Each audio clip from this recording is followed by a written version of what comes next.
Welcome, gentle soul, to this tranquil journey through the sands of time, where we'll drift together through 1,000 years of pharaonic splendor. Tonight, as the world grows quiet around you, I invite you to close your eyes and let the whispers of ancient Egypt carry you toward peaceful rest. Whether you're seeking solace from a restless day or simply longing to slow the rhythm of your thoughts, you've found sanctuary here among the eternal stories of the Nile. I'd love to know where you're listening from tonight, what distant corner of the world has brought you to these ancient tales, and what time the stars mark as you settle into this moment of calm. It amazes me how these timeless stories can unite strangers across continents and centuries, binding us together in the shared human need for wonder and rest. If these gentle historical narratives bring you the peace you seek, consider joining our community of fellow travelers who find comfort in the echoes of ages past.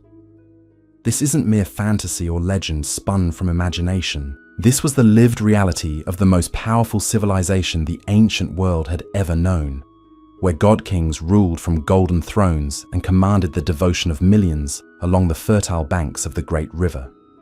For over 3 millennia, these divine rulers shaped not just the destiny of Egypt, but the very course of human history itself.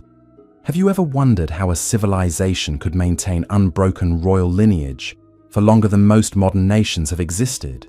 The answer lies in the sacred mysteries we're about to explore together, in the shadowed chambers of temples where priests whispered secrets that could elevate mortals to godhood, and in the ingenious systems of power that sustained the most magnificent kingdom the world had ever witnessed.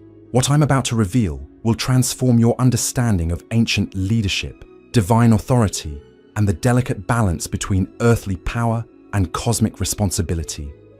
These weren't merely rulers wearing elaborate crowns and commanding vast armies.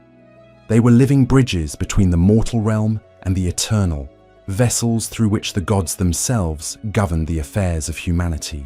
Tonight, we'll walk together through gilded palace halls where destiny was decided with the stroke of a reed pen, witness coronation ceremonies that literally transformed human beings into living deities, and discover how an unbroken chain of sacred kingship created the most stable government in human history.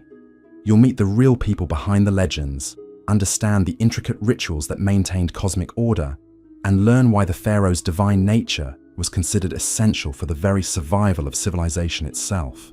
By the time our journey concludes, you'll see the pyramids, temples, and treasures of Egypt in an entirely new light, understanding them not as mere monuments to vanity, but as vital components in a sophisticated system designed to maintain the eternal balance between heaven and earth.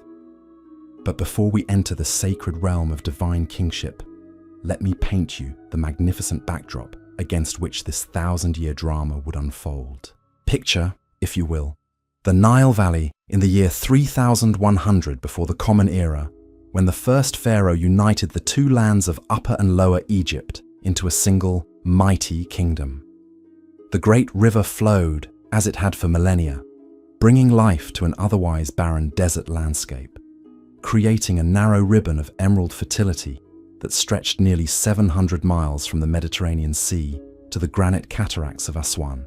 Along this sacred waterway, scattered settlements of farmers, craftsmen, and traders had flourished for countless generations, developing sophisticated systems of irrigation, complex religious beliefs, and remarkable artistic traditions.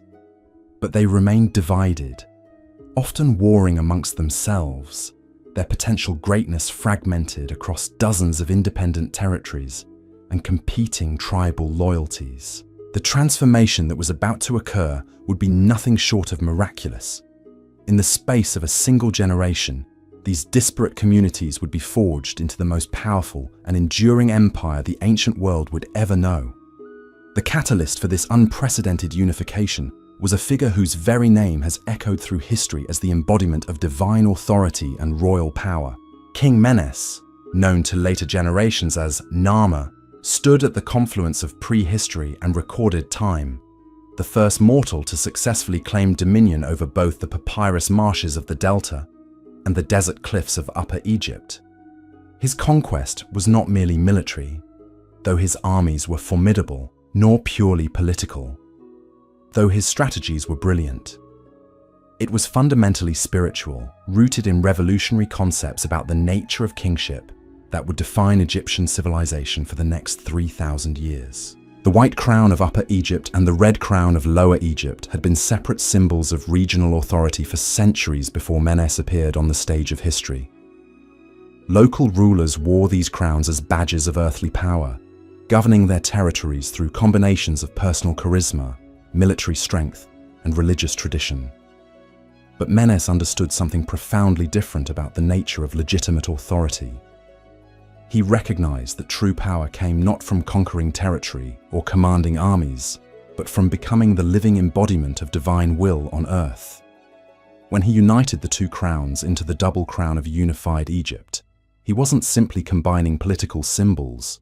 He was creating an entirely new form of government based on the revolutionary idea that the king was not merely appointed by the gods, but was himself a god walking among mortals. This transformation of royal authority from earthly leadership to divine incarnation would prove to be one of the most successful political innovations in human history.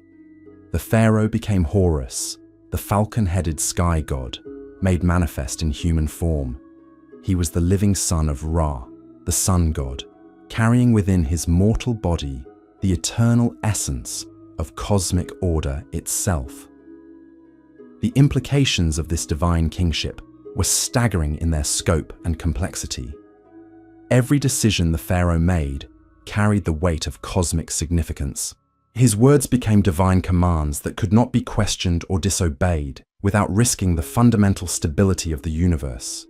His health and well-being were directly connected to the prosperity of the land, the flooding of the Nile, and the harmony between heaven and earth. When Menes established his capital at Memphis, where the Nile Delta begins, he wasn't simply choosing a convenient location for administrative purposes. He was creating a sacred center where divine authority could be properly exercised and maintained. The royal palace became a temple, the throne room a holy sanctuary, and the daily routines of royal life a series of religious rituals designed to sustain the cosmic order. The early pharaohs understood instinctively that maintaining divine authority required more than impressive ceremonies and magnificent architecture. They needed to create systems that could reliably identify, train, and install their successors in ways that preserve the sacred nature of kingship across generations.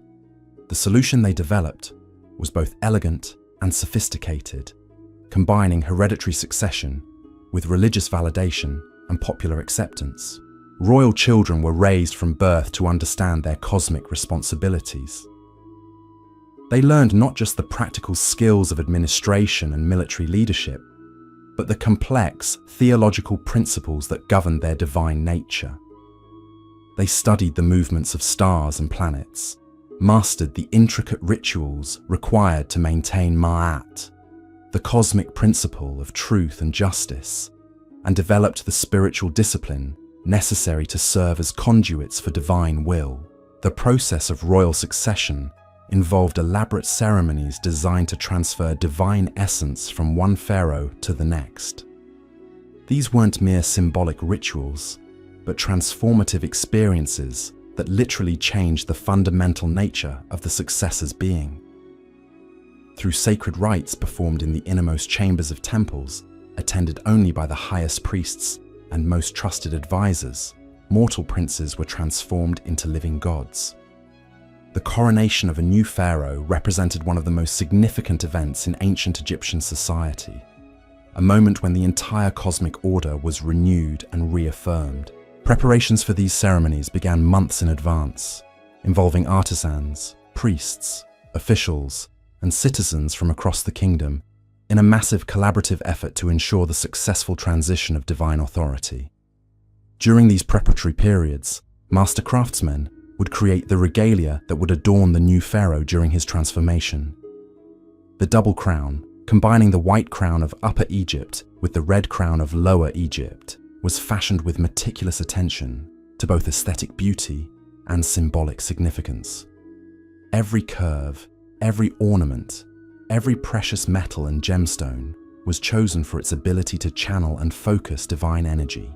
The false beard, perhaps the most recognizable symbol of pharaonic authority, was crafted from precious materials and imbued with protective spells designed to shield the pharaoh from earthly harm while enhancing his connection to the divine realm.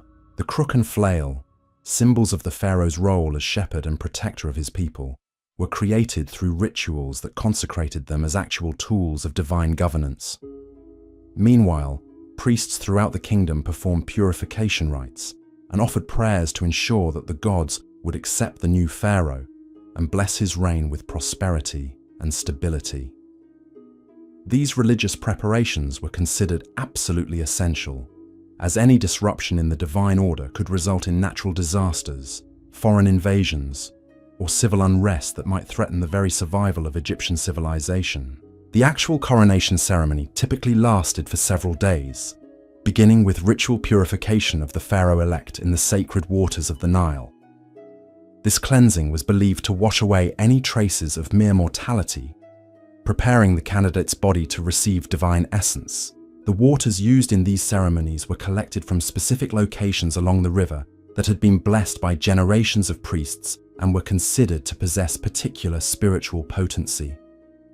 Following purification, the candidate underwent a series of initiations designed to test his worthiness and prepare him for the responsibilities of divine kingship. These trials involved demonstrations of wisdom, courage, compassion, and spiritual insight that would prove his ability to serve as an effective intermediary between the gods and the people of Egypt. The climactic moment of the coronation occurred when the high priest of Ra placed the double crown upon the new pharaoh's head, while reciting ancient formulas that had been passed down unchanged since the time of Menes himself. At this instant, according to Egyptian belief, the mortal man ceased to exist and was replaced by the living god Horus, invested with all the power and authority necessary to maintain cosmic order and govern the kingdom according to divine will. The newly crowned pharaoh would then make his first official pronouncements, typically consisting of promises to uphold Ma'at, protect Egypt from its enemies, and ensure the prosperity of all his subjects. These weren't merely political speeches, but sacred oaths that bound the pharaoh to specific cosmic responsibilities and established the spiritual foundation for his entire reign. The transformation was complete, but the real work of divine kingship was only beginning. In the days following coronation, the new pharaoh would embark upon a ceremonial journey throughout his kingdom, visiting the major temples and administrative centers to receive the formal recognition of local priests and governors. This royal progress served multiple purposes, allowing the people to witness their new god-king in person, while providing the pharaoh with opportunities to assess the condition of his realm and make his first important decisions as divine ruler. These early journeys established patterns that would characterize pharaonic governance for centuries to come. The pharaoh traveled with an elaborate entourage that included not only his personal guards and court officials, but also scribes, architects, physicians, and religious specialists whose expertise would be essential for effective administration. Mobile workshops accompanied the royal party, enabling craftsmen to create monuments, repair temples, and produce the constant stream of ceremonial objects required to maintain divine authority. At each stop along the route, local communities would present themselves before their god-king, offering tribute, reporting on regional conditions, and seeking royal judgment on disputes that local authorities couldn't resolve. These audiences provided the pharaoh with detailed intelligence about conditions throughout his kingdom, while reinforcing the personal connection between divine ruler and devoted subjects that was essential for political stability.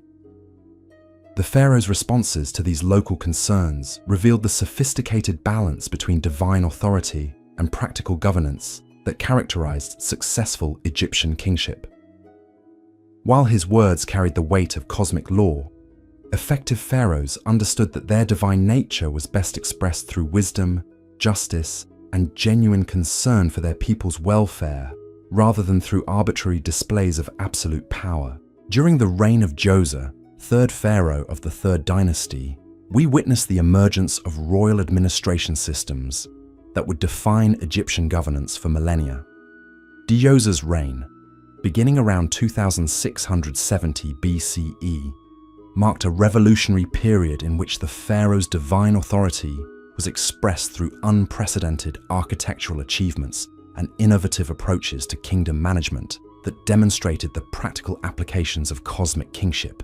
The most visible symbol of Djoser's revolutionary approach to pharaonic authority was the step pyramid at Saqqara, the first monumental stone building in human history.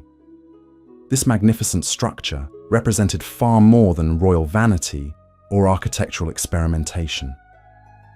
It was a sophisticated theological statement about the nature of divine kingship and the pharaoh's role as mediator between earthly and celestial realms. Working closely with his brilliant architect and advisor Imhotep, Djoser created not just a tomb, but a complete sacred complex designed to serve as the pharaoh's eternal residence and administrative center in the afterlife. The pyramid's six-tiered structure symbolized the pharaoh's ascension through successive levels of divine consciousness, each tier representing a stage in his transformation from mortal ruler to eternal god. The construction of this monument required organizational capabilities that had never before been attempted in human history. Thousands of workers, from skilled stonemasons to simple laborers, had to be coordinated in a massive multi-year project that demanded unprecedented levels of planning, resource management, and technical innovation. The successful completion of the step pyramid demonstrated that divine pharaonic authority could mobilize and direct human energy on a scale previously unimaginable. But Djoser's innovations extended far beyond monumental architecture. He established administrative systems that divided Egypt into provinces called nomes, each governed by appointed officials who reported directly to the royal court. This centralized bureaucracy enabled the pharaoh to exercise direct control over local affairs while maintaining the personal connections with regional leaders that were essential for political stability.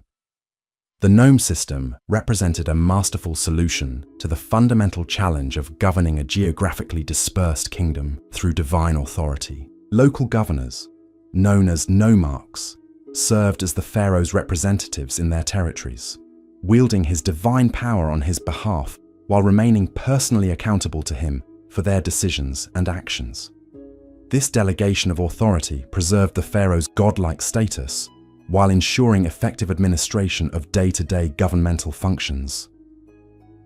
Each nomarch was required to make regular reports to the royal court, documenting everything from agricultural production and tax collection to religious observances and local disputes.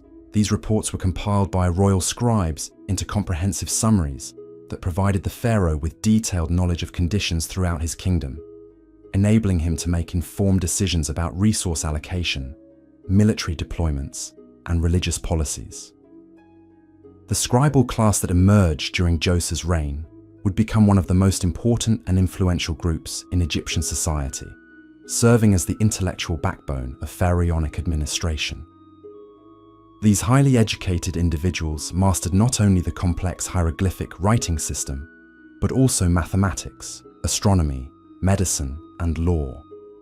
They served as the pharaoh's eyes and ears throughout the kingdom, ensuring that divine authority could be effectively exercised even in the most remote corners of Egypt.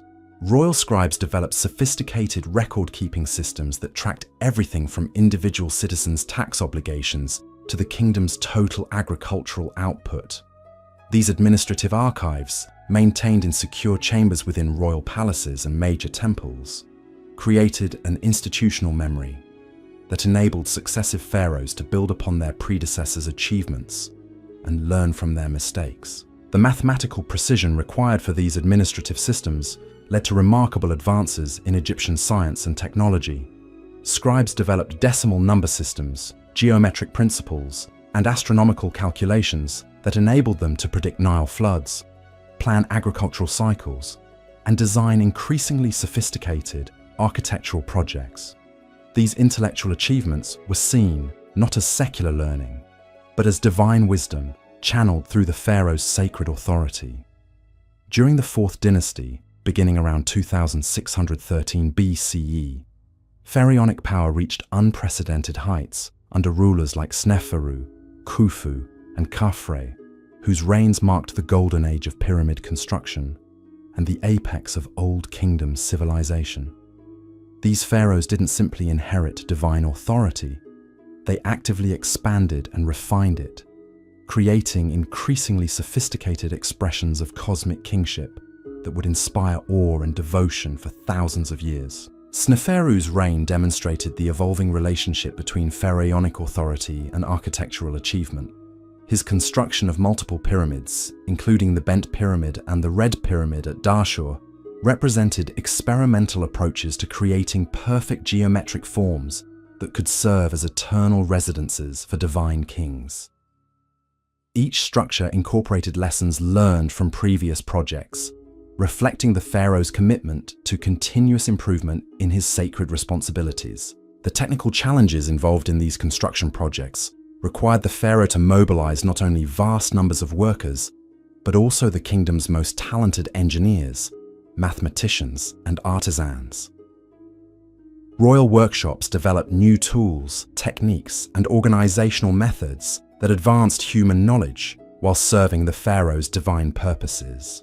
The successful completion of these monuments demonstrated the pharaoh's ability to command both human resources and natural forces in service of cosmic order. Khufu's Great Pyramid at Giza represents the ultimate expression of 4th dynasty pharaonic authority, a structure so precisely engineered and magnificently scaled that it has inspired wonder and speculation for over 4 millennia.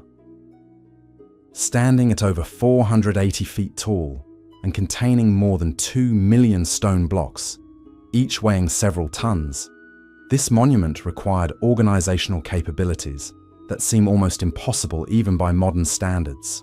The construction of the Great Pyramid involved not just the mobilization of massive human resources, but also the development of sophisticated logistics systems that could transport, position, and assemble materials with extraordinary precision. Workers had to be fed, housed, and organized into specialized teams capable of performing complex tasks in perfect coordination. The pharaoh's authority made this unprecedented cooperation possible, transforming individual efforts into collective achievement on a truly divine scale. Archaeological evidence from the Giza complex reveals the elaborate infrastructure that supported pyramid construction, including workers' villages, bakeries, breweries, and medical facilities that provided for the needs of thousands of people involved in these sacred projects. The pharaoh's responsibility extended to ensuring not only the successful completion of his eternal monument, but also the welfare and safety of every person who contributed to its creation. To its creation. The relationship between pharaoh and worker during these monumental projects reveals the profound humanity that existed within divine kingship. Royal records from Khufu's reign describe elaborate systems of worker rotation that ensured no individual labored beyond their physical capacity, medical corps that attended to injuries and illnesses, and generous rations that included meat, bread, and beer distributed according to each person's contribution to the sacred work. These weren't merely practical arrangements born of administrative necessity, but expressions of the pharaoh's divine responsibility to care for all his subjects.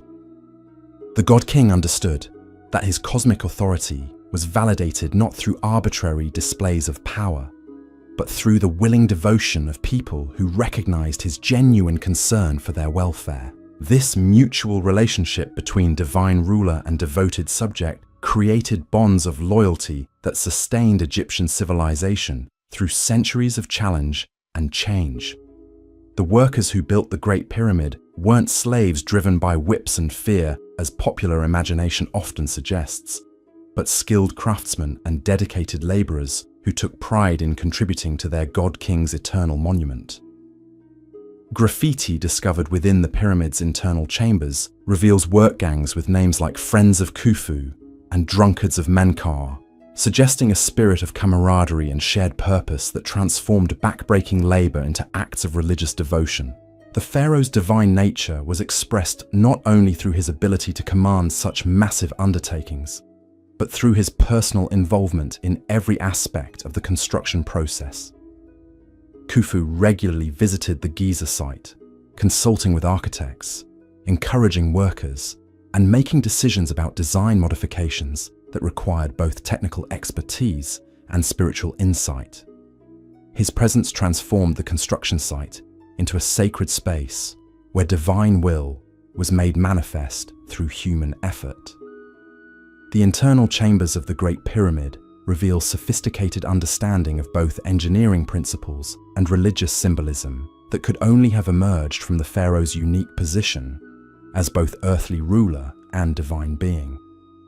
The ascending passages that lead to the king's chamber mirror the pharaoh's spiritual journey from mortal life to eternal godhood, while the precise astronomical alignments connect the monument to cosmic forces that governed Egyptian religious belief. The sarcophagus chamber itself, carved from single blocks of granite transported hundreds of miles from Aswan quarries, represents the pharaoh's final transformation from living god to eternal deity. Every measurement, every angle, every surface was calculated to facilitate the complex rituals that would ensure the pharaoh's successful transition to the afterlife, where he would continue to serve as intermediary between gods and mortals for all eternity. The completion of the Great Pyramid marked not just the end of a construction project, but the culmination of divine kingship expressed through human achievement. The monument stood as permanent testament to the pharaoh's cosmic authority, visible from vast distances across the Nile Valley and serving as constant reminder of divine power made manifest through earthly means. But even as these magnificent monuments rose toward the heavens, the pharaohs of the Fourth Dynasty understood that their divine authority required continuous renewal and validation through effective governance of daily life. The same organizational capabilities that enabled pyramid construction were applied to managing agricultural production, maintaining irrigation systems, conducting trade expeditions, and defending Egypt's borders against foreign threats. Royal archives from this period reveal the extraordinary attention to detail that characterized pharaonic administration. Records document everything from the number of cattle in royal herds to the precise amounts of grain stored in temple granaries, from the genealogies of provincial officials to the seasonal movements of Nubian trading expeditions. This comprehensive documentation enabled the pharaoh to make informed decisions about resource allocation while maintaining personal oversight of conditions throughout his vast kingdom. The pharaoh's divine nature was expressed through his ability to perceive patterns and connections that escaped ordinary human understanding. Seasonal flooding patterns, astronomical cycles, and economic trends were all viewed as manifestations of cosmic order that the God-King could interpret and influence through his unique spiritual insights. This supernatural wisdom enabled pharaohs to anticipate problems before they became crises and implement solutions that seemed almost miraculous to their subjects. During the reign of Menkaure, builder of the third pyramid at Giza, we witnessed the emergence of more personalized expressions of pharaonic divinity that emphasized the ruler's accessibility and compassion alongside his cosmic authority. Menkaure's pyramid, though smaller than those of his predecessors, incorporated architectural innovations that reflected evolving concepts about the relationship between divine kings and their subjects. The pyramid complex included elaborate temples and causeways designed to accommodate public ceremonies, where ordinary Egyptians could witness their pharaoh performing the sacred rituals that maintained cosmic order. These architectural spaces created opportunities for direct interaction between God-King and devoted followers, strengthening the personal bonds that were essential for political stability while reinforcing the pharaoh's divine status through magnificent ceremonial displays. Menkaura's approach to kingship emphasized the pharaoh's role as protector and provider rather than distant cosmic force. Royal inscriptions from his reign describe personal interventions in legal disputes, direct assistance to communities affected by natural disasters, and innovative policies designed to improve living conditions for ordinary Egyptians. These actions demonstrated that divine authority was best expressed through active concern for subjects' welfare, rather than aloof majesty. The transition from the 4th to the 5th dynasty, around 2494 BCE, marked significant evolution in pharaonic authority as political power became more distributed among competing factions, while divine kingship adapted to changing circumstances. The pharaohs of the 5th dynasty, beginning with Userkaf, maintained their cosmic status while developing new strategies for managing increasingly complex political challenges that tested the flexibility and resilience of Egyptian royal institutions. These later Old Kingdom pharaohs faced growing pressure from provincial governors who had accumulated hereditary power in their regions, wealthy priests who controlled vast temple resources, and ambitious court officials who sought greater influence over royal decision-making.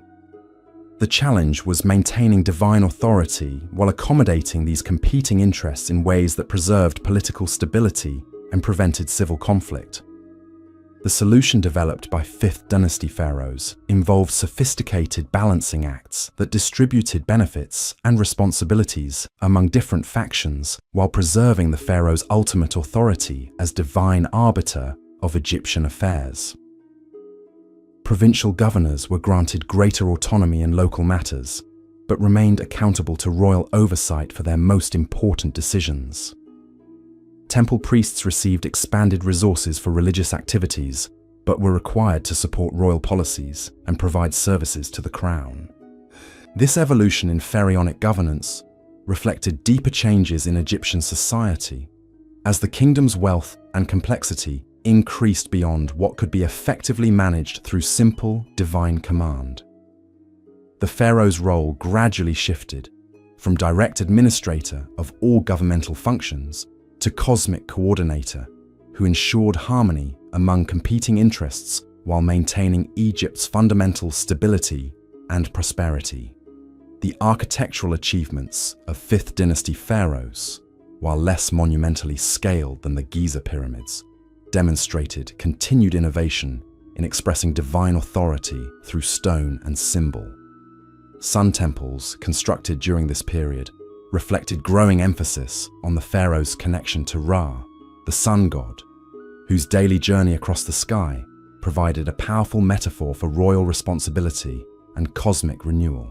These solar temples incorporated open courtyards and elevated altars that enabled large-scale public ceremonies celebrating the pharaoh's divine nature and his role in maintaining the cosmic order that sustained Egyptian civilization. The architectural design encouraged popular participation in royal religious observances, while reinforcing hierarchical relationships that placed the pharaoh at the apex of both earthly and celestial authority. The reliefs and inscriptions that decorated these temples reveal increasingly sophisticated theological concepts about pharaonic divinity that emphasize the ruler's cosmic responsibilities alongside his earthly powers. Complex mythological narratives depicted the pharaoh's nightly journey through the underworld, his daily rebirth with the rising sun, and his eternal role as protector of Mahat, the fundamental principle of truth and justice that governed all existence. As we drift deeper into this ancient realm, the whispers of these god-kings grow softer yet more profound, their stories weaving together like golden threads in the tapestry of time. The pharaohs of the 6th dynasty would face challenges that would test every aspect of the divine kingship their predecessors had so carefully constructed, as the eternal order they represented encountered the inexorable forces of change that shape all human endeavors. But those tales of transformation and renewal await us in the gentle hours ahead as we continue our peaceful journey through the sacred mysteries of pharaonic Egypt, where mortal ambition and divine purpose dance together in the eternal rhythm of the Nile. creating wonders that still inspire awe in our modern age. Let these ancient voices guide you toward restful sleep, carrying their timeless wisdom into your dreams, where the boundaries between past and present dissolve like morning mist along the sacred river.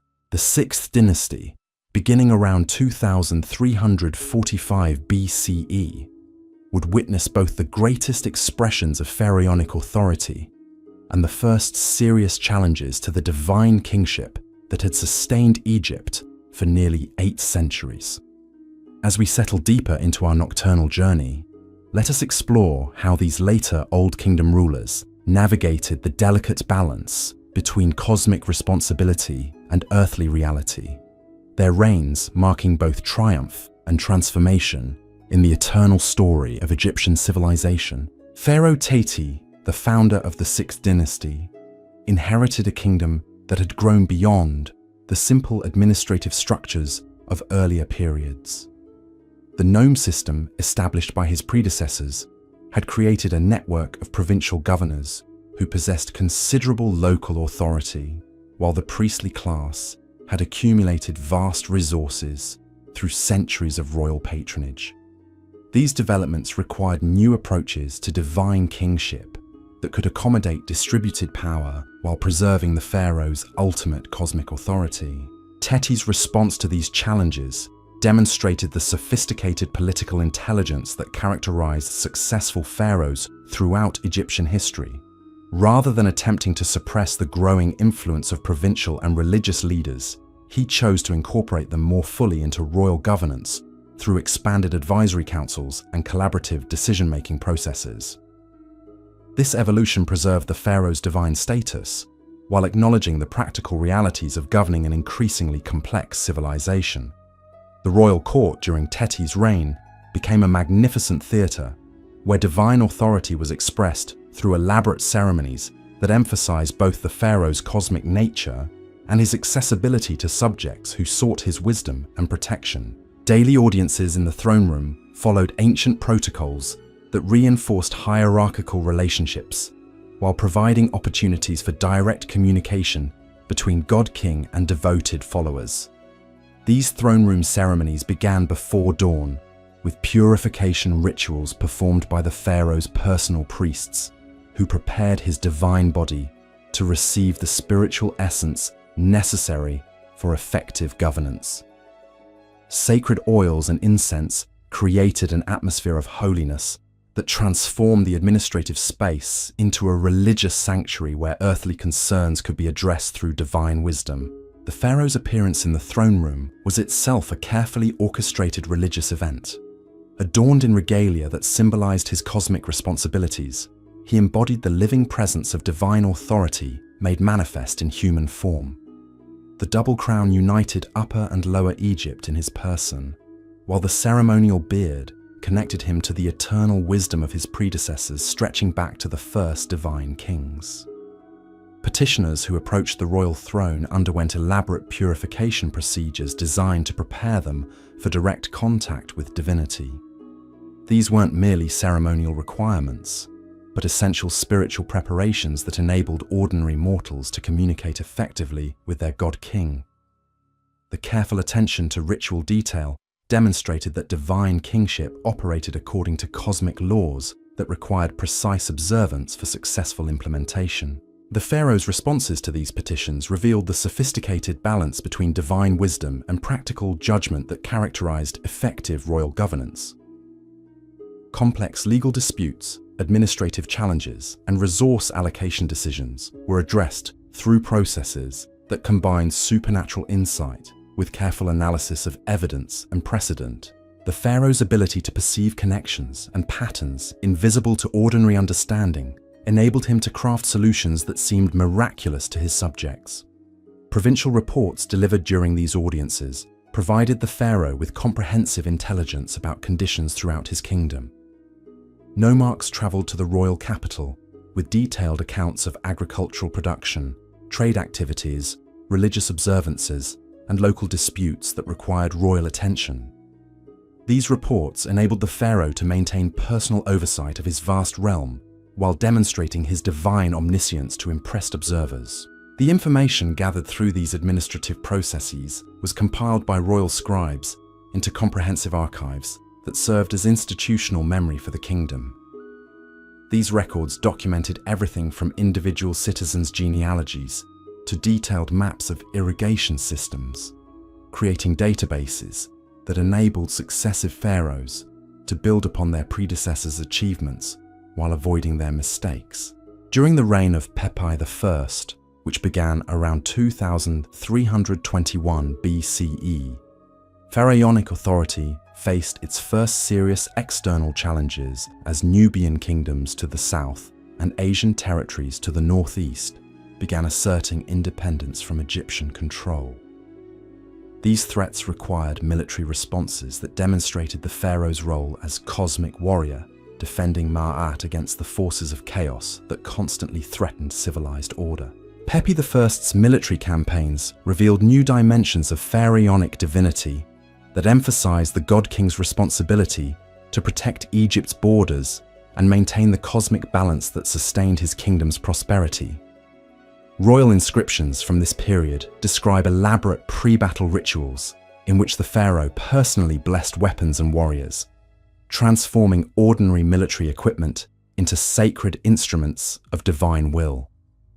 The pharaoh's presence on the battlefield was believed to guarantee Egyptian victory through supernatural intervention that confused enemies and strengthened loyal forces. Battle accounts describe seemingly impossible tactical successes attributed to the pharaoh's ability to influence weather patterns, animal behavior, and enemy decision-making through his cosmic authority. These miraculous victories reinforced popular belief in pharaonic divinity while demonstrating the practical benefits of divine kingship for Egyptian security. Military expeditions during Pepi I's reign also served important economic functions, securing trade routes that brought exotic goods and valuable resources to Egypt, while extending pharaonic authority into regions that had previously remained outside Egyptian influence. The pharaoh's divine nature enabled him to negotiate with foreign rulers as an equal representative of cosmic order, establishing diplomatic relationships that enhanced Egypt's international prestige.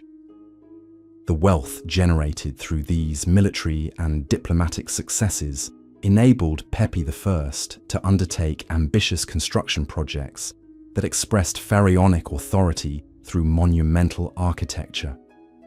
His pyramid complex at Saqqara incorporated innovative design elements that reflected evolving concepts about divine kingship and the pharaoh's eternal responsibilities in the afterlife.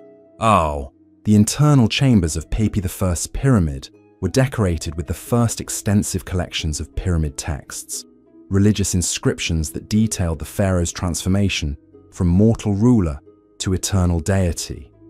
These sacred writings revealed sophisticated theological concepts about divine kingship that had been developed over centuries of royal experience, providing detailed instructions for the pharaoh's journey through death to resurrection as a cosmic god. The pyramid texts represented one of humanity's earliest comprehensive attempts to document religious beliefs and practices in written form. These inscriptions preserved ancient wisdom about the nature of divine authority, the relationship between earthly and celestial realms, and the complex rituals required to maintain cosmic order. Their inclusion in royal tombs demonstrated the pharaoh's responsibility to preserve and transmit sacred knowledge to future generations. The artistic achievements of Pepi I's reign extended beyond monumental architecture to include sophisticated relief sculptures, paintings, and decorative objects that expressed pharaonic divinity through visual symbolism. Royal workshops developed new techniques for working precious metals, carving stone, and creating jewelry that incorporated complex religious iconography designed to enhance the pharaoh's spiritual power. These artistic innovations reflected the pharaoh's role as patron of human creativity and technical advancement. Royal artisans were encouraged to experiment with new materials and methods, while maintaining the traditional symbolic systems that communicated divine authority to both literate and illiterate audiences. The resulting artworks served practical functions in religious ceremonies while creating lasting testimonies to pharaonic greatness. The reign of Pepi II, beginning around 2278 BCE, would mark both the culmination and the beginning of the end for the Old Kingdom's system of absolute pharaonic authority. Pepi II's extraordinarily long reign, lasting over 90 years, provided unprecedented opportunities to refine and perfect the institutions of divine kingship, while also revealing the inherent limitations of systems based on individual authority and personal relationships. During the early decades of Pepi II's reign, pharaonic power reached new heights of sophistication and effectiveness. The young king inherited well-developed administrative systems, experienced advisors, and a kingdom that had achieved remarkable stability and prosperity under his predecessors. His divine authority was unquestioned, his resources seemed unlimited, and his subjects appeared completely devoted to their god-king's welfare. The royal court during this period became a magnificent center of learning and cultural achievement, where scholars, artists, and administrators collaborated in advancing human knowledge while serving pharaonic purposes. Royal libraries accumulated vast collections of texts on subjects ranging from medicine and mathematics to astronomy and engineering, creating intellectual resources that enhance the pharaoh's ability to govern effectively while establishing Egypt as the ancient world's leading center of learning. Palace workshops during Pepi II's early reign produced artistic masterpieces that combined technical excellence with religious significance, creating objects that serve both practical and spiritual functions in royal ceremonies. Furniture, clothing, jewelry, and ceremonial weapons were crafted with extraordinary attention to detail that reflected the pharaoh's cosmic status while demonstrating Egyptian superiority in material culture. The agricultural systems that sustained this royal magnificence reached unprecedented levels of productivity and efficiency during the early decades of Pepi II's reign. Improved irrigation techniques, selective breeding of livestock, and sophisticated crop rotation methods enabled Egyptian farmers to generate surplus production that supported not only the royal court, but also expanding urban populations and ambitious construction projects. Trade networks established under pharaonic authority extended Egyptian influence throughout the ancient world, bringing exotic materials and foreign technologies to the Nile Valley, while spreading Egyptian cultural and religious concepts to distant lands. Royal trading expeditions served both economic and diplomatic functions, establishing Egypt as the dominant power in ancient international relations.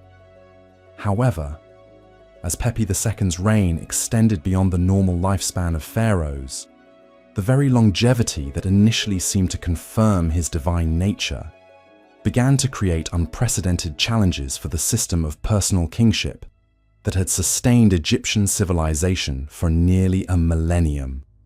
The king's advancing age raised theological questions about the relationship between divine authority and mortal limitations that had never before required resolution. Provincial governors who had been appointed by Pepi II in his youth gradually developed hereditary claims to their positions, creating power centers that operated with increasing independence from royal oversight.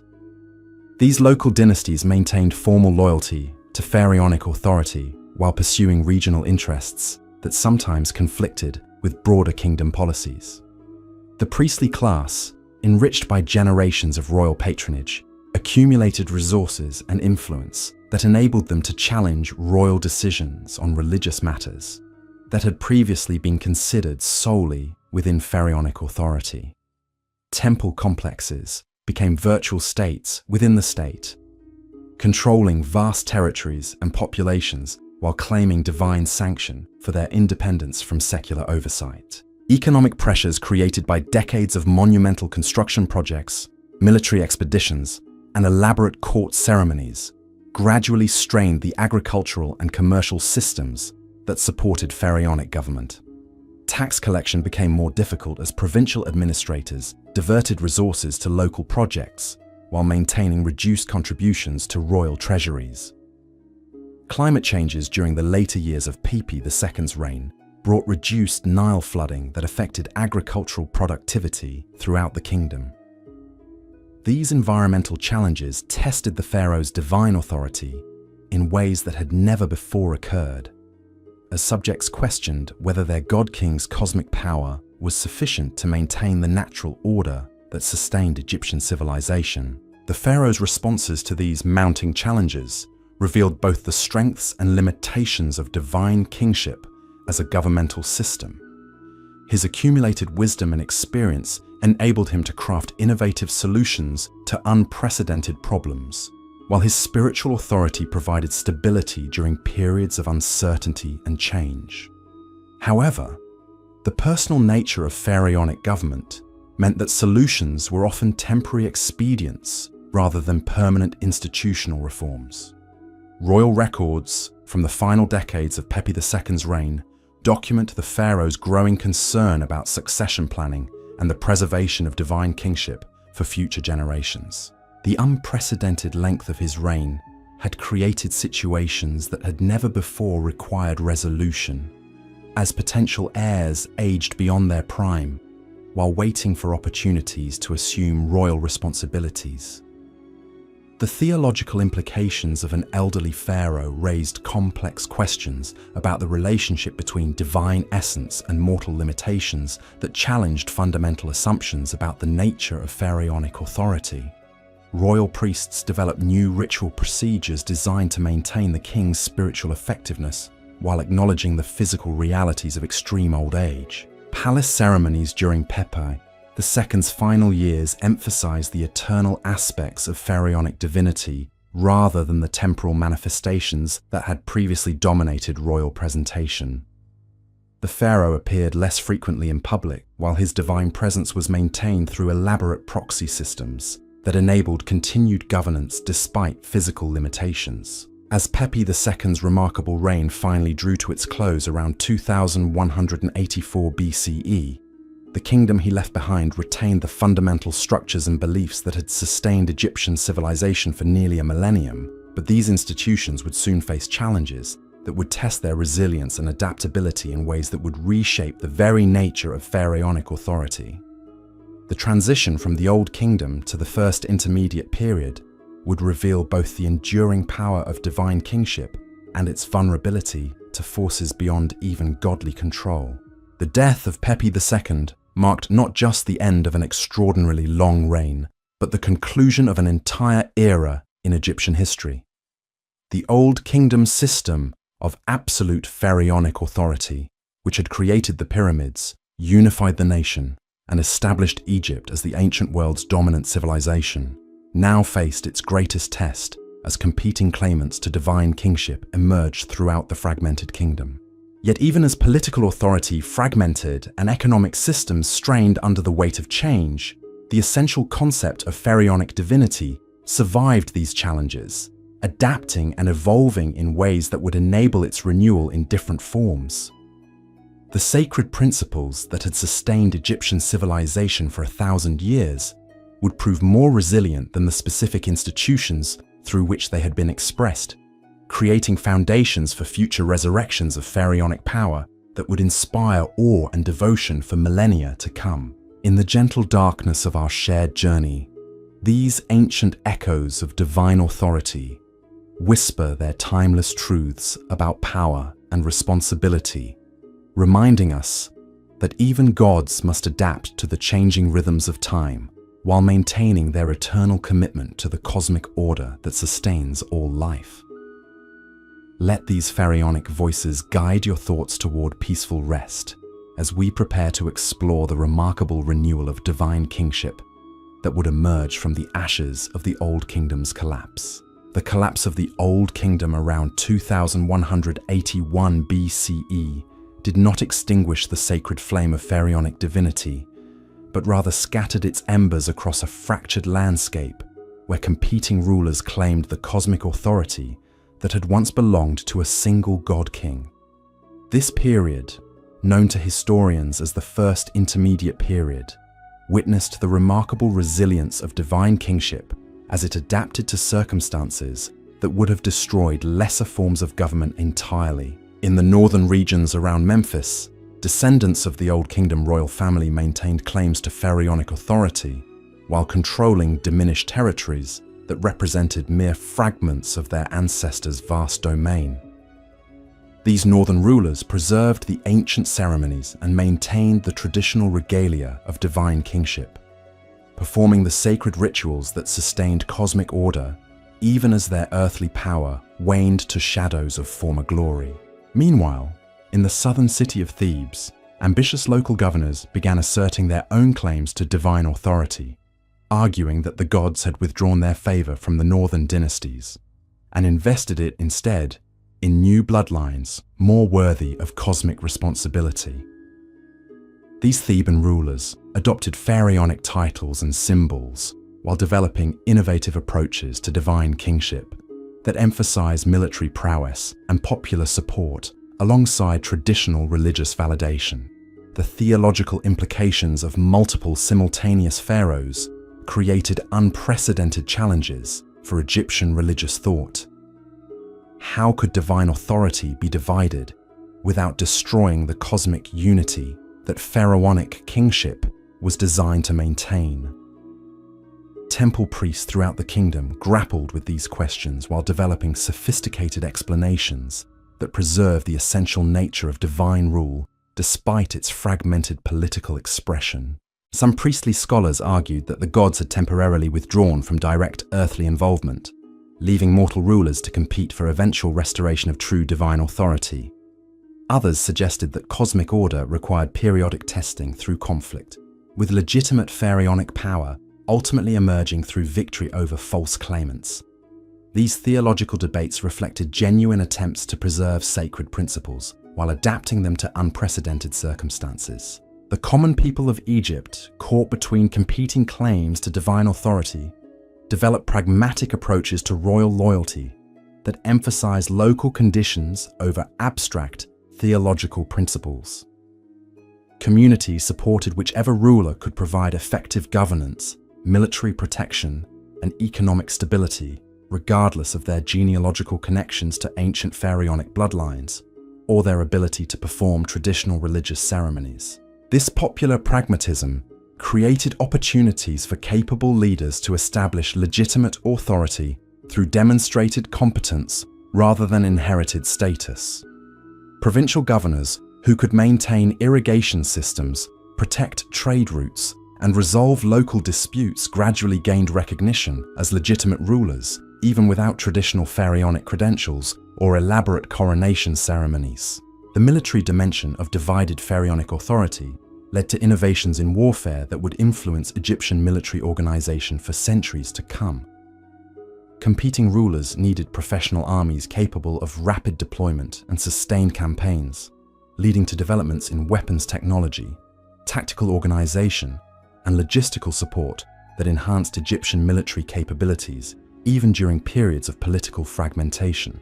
Regional armies developed distinctive fighting styles, adapted to their particular geographic circumstances and available resources.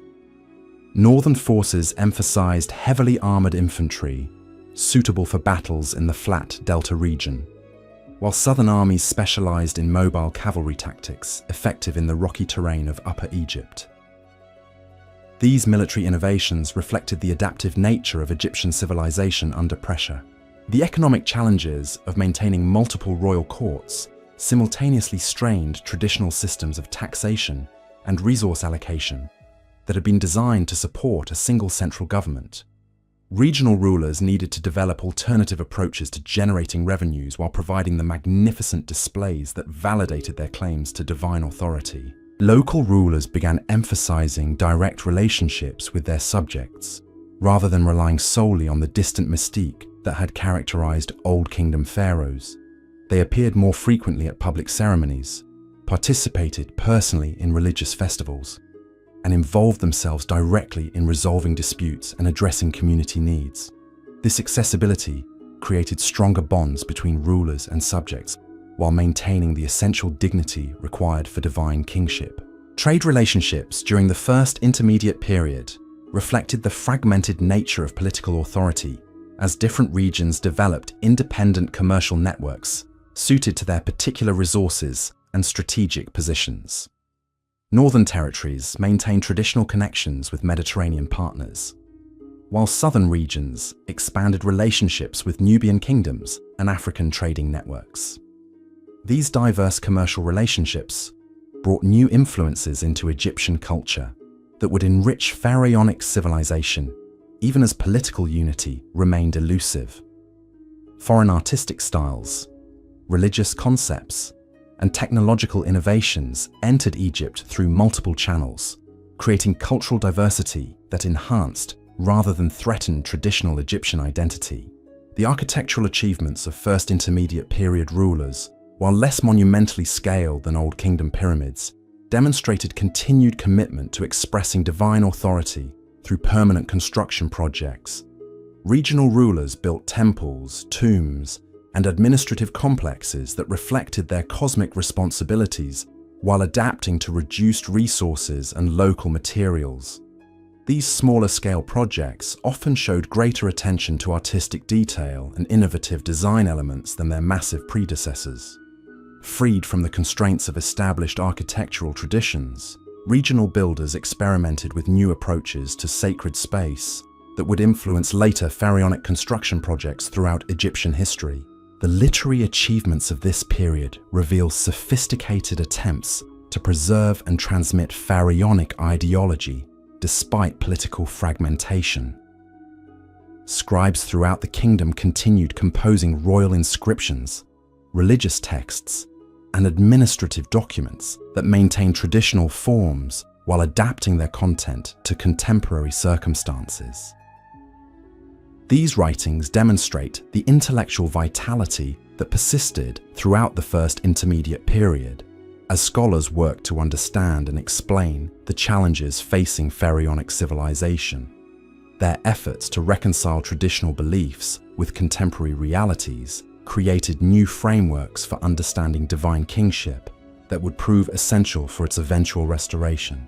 The coffin texts, religious inscriptions found in private tombs from this period, reveal how pharaonic religious concepts had spread beyond the royal family to influence broader segments of Egyptian society. These texts adapted traditional pharaonic afterlife beliefs for use by non-royal individuals, demonstrating the profound cultural impact of divine kingship, even during periods of political weakness. The democratization of pharaonic religious concepts during the First Intermediate Period created broader popular support for divine kingship as an institution, while reducing its exclusivity as a royal prerogative. This development would prove crucial for the eventual restoration of unified pharaonic authority under rulers who could appeal to popular understanding of divine principles. Regional art styles that emerged during this period reflected local interpretations of traditional pharaonic symbolism adapted to contemporary circumstances and available materials. These artistic innovations demonstrated the creative vitality that persisted throughout Egyptian society despite political challenges and economic constraints. The preservation of pharaonic artistic traditions through local workshops ensured continuity of symbolic knowledge that would be essential for the eventual restoration of unified divine kingship. Master craftsmen passed traditional techniques and symbolic meanings to new generations of artists who would eventually serve reunified pharaonic governments. As we drift through these centuries of challenge and adaptation, we witness the remarkable resilience of divine kingship as it weathered storms that would have destroyed less deeply rooted institutions. The pharaonic concept proved flexible enough to adapt to unprecedented circumstances while maintaining its essential character and popular appeal. The competing rulers of the First Intermediate Period, despite their political conflicts, all shared commitment to the fundamental principles of divine kingship that had sustained Egyptian civilization for nearly a millennium. Their struggles represented not rejection of pharaonic authority, but competition to embody it most authentically and effectively. Around 2055 BCE, these centuries of division and testing would culminate in the remarkable restoration achieved by Mentuhotep II of Thebes, whose reunification of Egypt marked the beginning of the Middle Kingdom and demonstrated the enduring power of Pharaonic ideology to inspire unity and renewal. His success would prove that divine kingship, properly understood and skillfully implemented, remained the most effective system for governing Egyptian civilization. The triumph of Mentuhotep II represented more than military victory over northern rivals. It marked the vindication of pharaonic principles that had survived their greatest test and emerged strengthened by the experience. His reign would establish precedents for royal authority that balanced traditional divine prerogatives with the practical lessons learned during the period of division. The reunification process required extraordinary diplomatic skill, as Mentuhotep II worked to reconcile competing factions while establishing his authority as the sole legitimate pharaoh. His success depended upon demonstrating both military superiority and spiritual authenticity to audiences who had grown accustomed to evaluating competing claims to divine authority.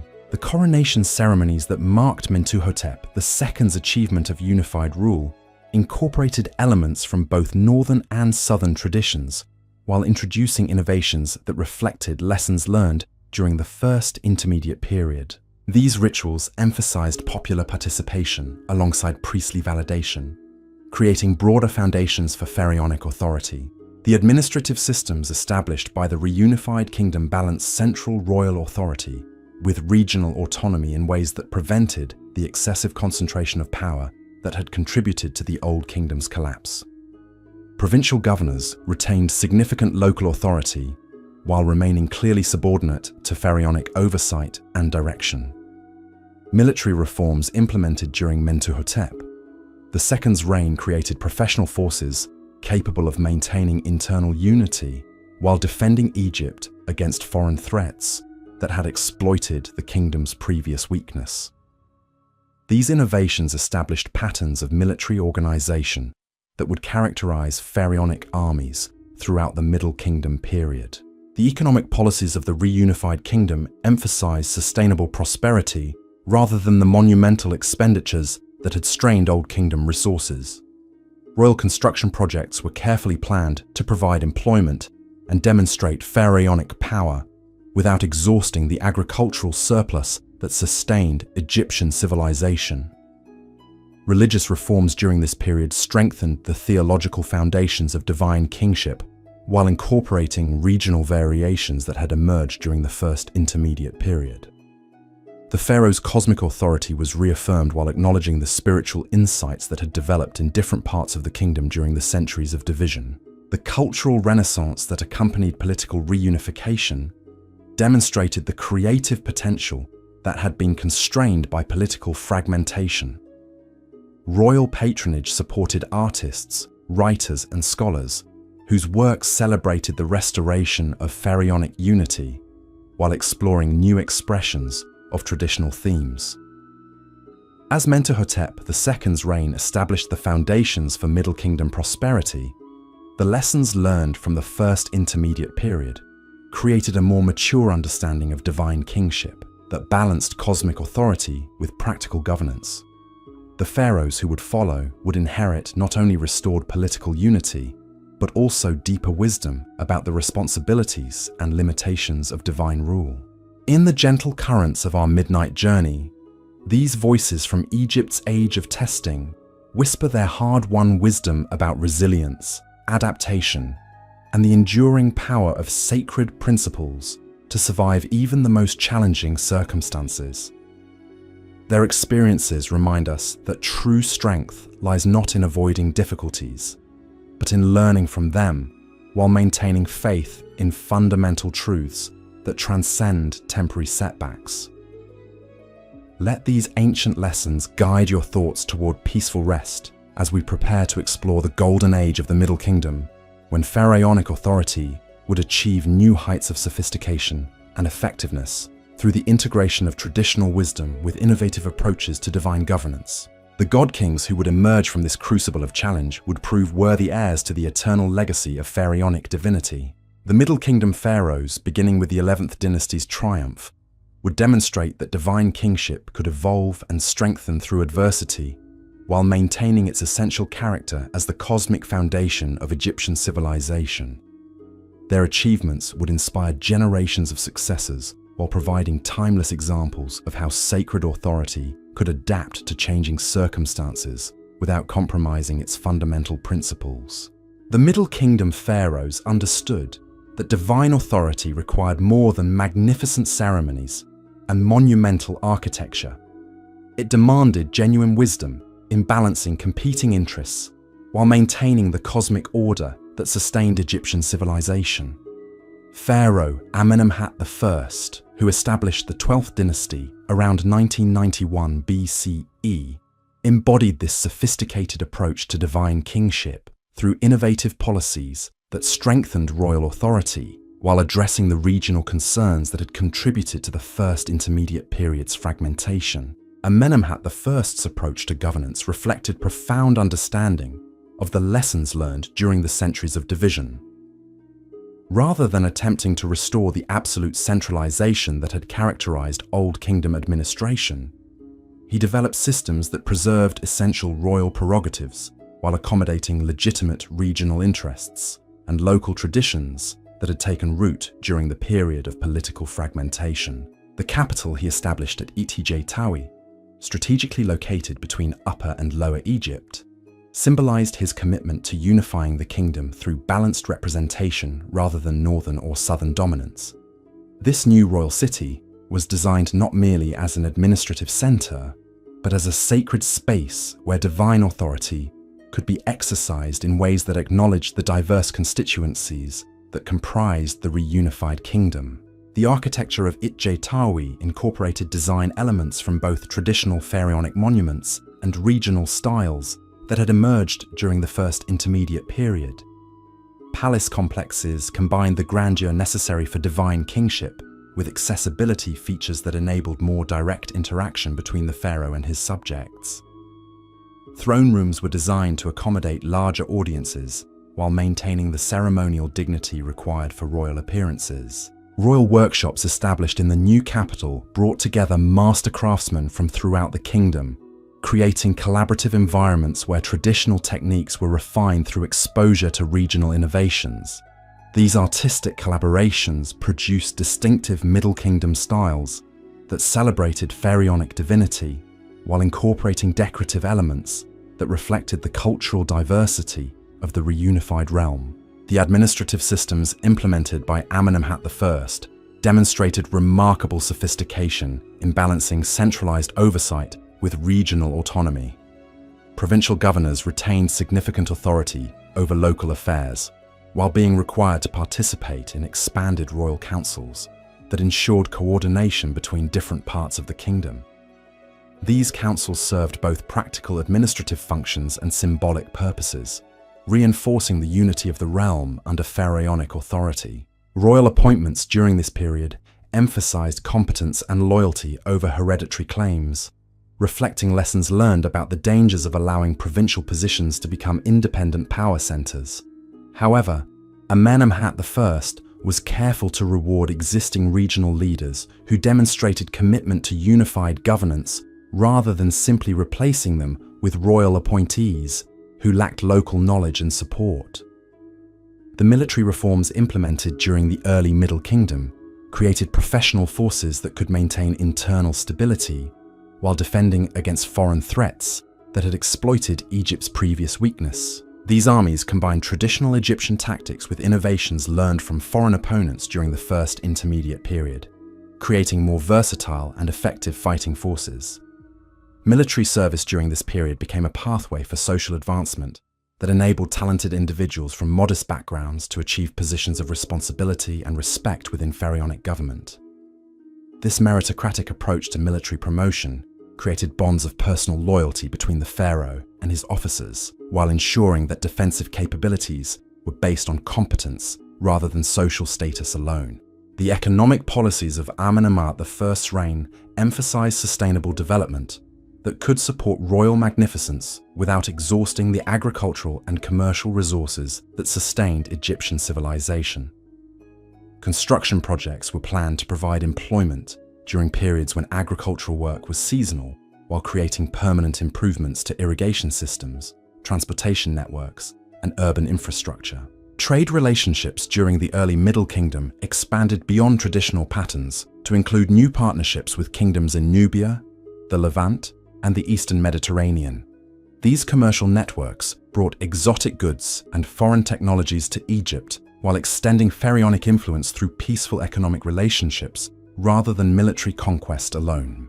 The cultural flowering that accompanied political and economic renewal demonstrated the creative potential that had been constrained during the centuries of division. Royal patronage supported poets, storytellers, and scholars whose works explored themes of unity, renewal, and the proper relationship between divine rulers and their subjects. These literary achievements created new expressions of pharaonic ideology that would influence Egyptian thought for centuries to come. The tale of Sinuhe, perhaps the masterpiece of Middle Kingdom literature, explores the complex emotions of exile and return while celebrating the magnetic power of pharaonic authority to draw devoted subjects back to their homeland. This story reveals sophisticated understanding of the psychological dimensions of royal loyalty that went beyond simple political obligation to encompass genuine emotional attachment to the divine king and his realm. Religious developments during Amenemhat I's reign strengthened the theological foundations of pharaonic authority while incorporating spiritual insights that had emerged during the first intermediate period. The pharaoh's divine nature was reaffirmed through elaborate ceremonies that demonstrated his cosmic responsibilities while acknowledging the religious experiences of regional communities that had developed independent relationships with various deities. Temple construction during this period reflected the pharaoh's role as patron of all Egyptian religious traditions, rather than just the royal cult that had dominated Old Kingdom priorities. New sanctuaries honored local deities while maintaining clear acknowledgement of pharaonic authority over all spiritual matters within the kingdom. These religious policies created broader popular support for divine kingship while preserving its exclusive cosmic character. The succession arrangements established by Amenemhat I revealed deep concern about preserving stable royal authority for future generations, while avoiding the succession crises that had contributed to the Old Kingdom's collapse. His decision to associate his son Senusret I as co-ruler during his own lifetime created precedents for managed transitions that would characterize Middle Kingdom dynastic practices. This co-rulership system enabled experienced pharaohs to train their successors in the complex responsibilities of divine kingship, while ensuring continuity of policies and relationships that were essential for governmental stability. The younger co-ruler participated in major decisions and ceremonial functions, while gradually assuming greater responsibilities under careful supervision from the senior pharaoh.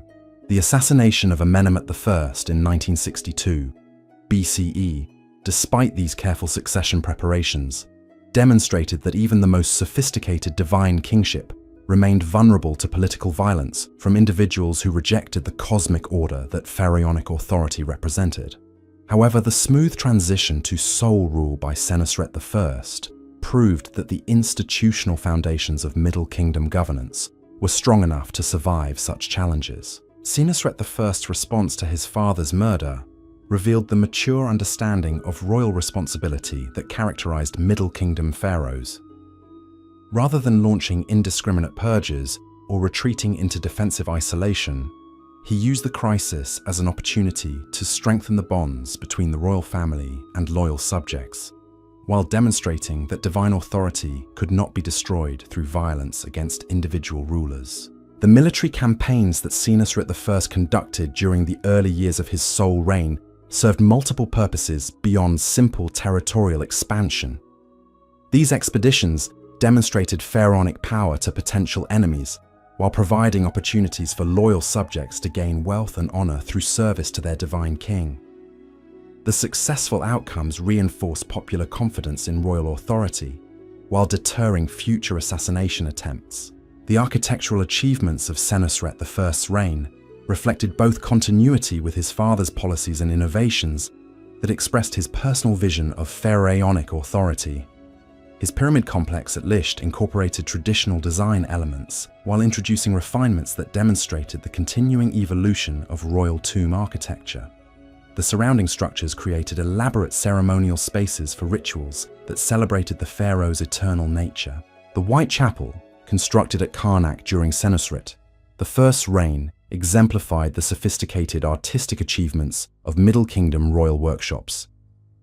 This limestone structure combined architectural elegance with religious symbolism in ways that demonstrated the pharaoh's role as mediator between divine and human realms.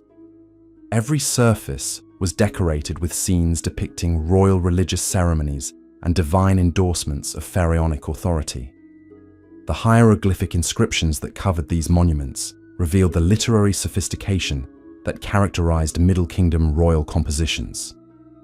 These texts combined traditional religious formulas with innovative expressions of pharaonic ideology that reflected contemporary understanding of divine kingship.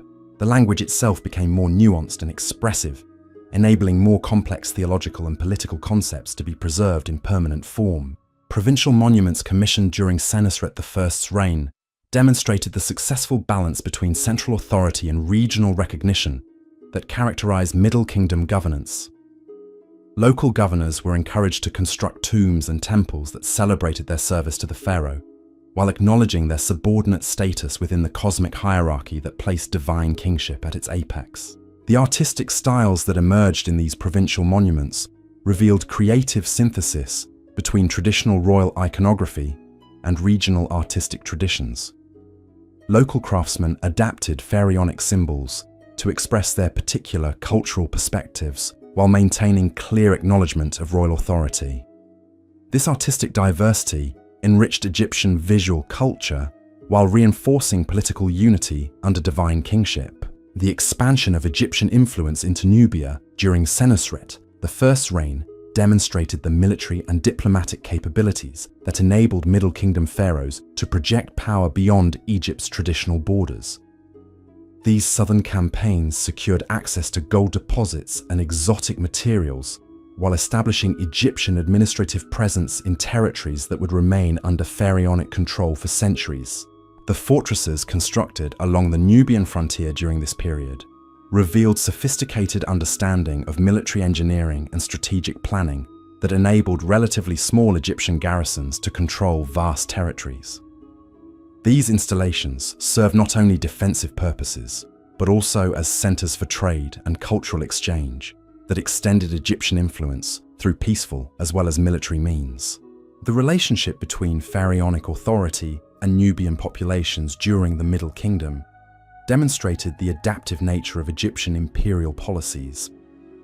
Rather than attempting to impose complete cultural assimilation, Egyptian administrators worked to identify and collaborate with local leaders who could serve as intermediaries between pharaonic government and indigenous communities. This pragmatic approach to imperial governance enabled Egypt to extract valuable resources from Nubian territories while maintaining political stability through arrangements that acknowledged local customs and leadership structures. The success of these policies created models for pharaonic administration that would influence Egyptian imperial practices throughout subsequent periods. The reign of Amenemhat II, beginning around 1929 BCE, continued the policies of balanced governance and careful expansion that had characterized the early Middle Kingdom, while introducing refinements that reflected growing confidence in the stability and effectiveness of restored pharaonic authority. His reign marked the full maturation of Middle Kingdom governmental systems that successfully integrated traditional divine kingship with practical administrative innovations. The diplomatic relationships that Amenemhat II established with foreign kingdoms demonstrated the international prestige that successful pharaonic governance had restored to Egypt. These diplomatic contacts brought exotic gifts and valuable intelligence to the Egyptian court, while extending pharaonic influence through peaceful means that complemented military capabilities. Royal correspondence from this period reveals the sophisticated protocols that governed international relations during the Middle Kingdom. Letters exchanged between pharaohs and foreign rulers followed elaborate formulaic structures that acknowledged the cosmic superiority of Egyptian divine kingship while maintaining diplomatic courtesy necessary for effective international cooperation. The economic prosperity that characterized Amenemhat II's reign enabled ambitious construction projects that demonstrated pharaonic power while providing practical benefits for Egyptian society. Irrigation improvements expanded agricultural production, urban development projects enhanced living conditions, and transportation infrastructure facilitated trade and communication throughout the kingdom. These public works projects served important social functions beyond their immediate practical purposes. They provided employment opportunities during seasonal periods when agricultural work was reduced, created training programs that developed skilled craftsmen, and demonstrated the pharaoh's commitment to improving his subjects' welfare through practical applications of divine authority.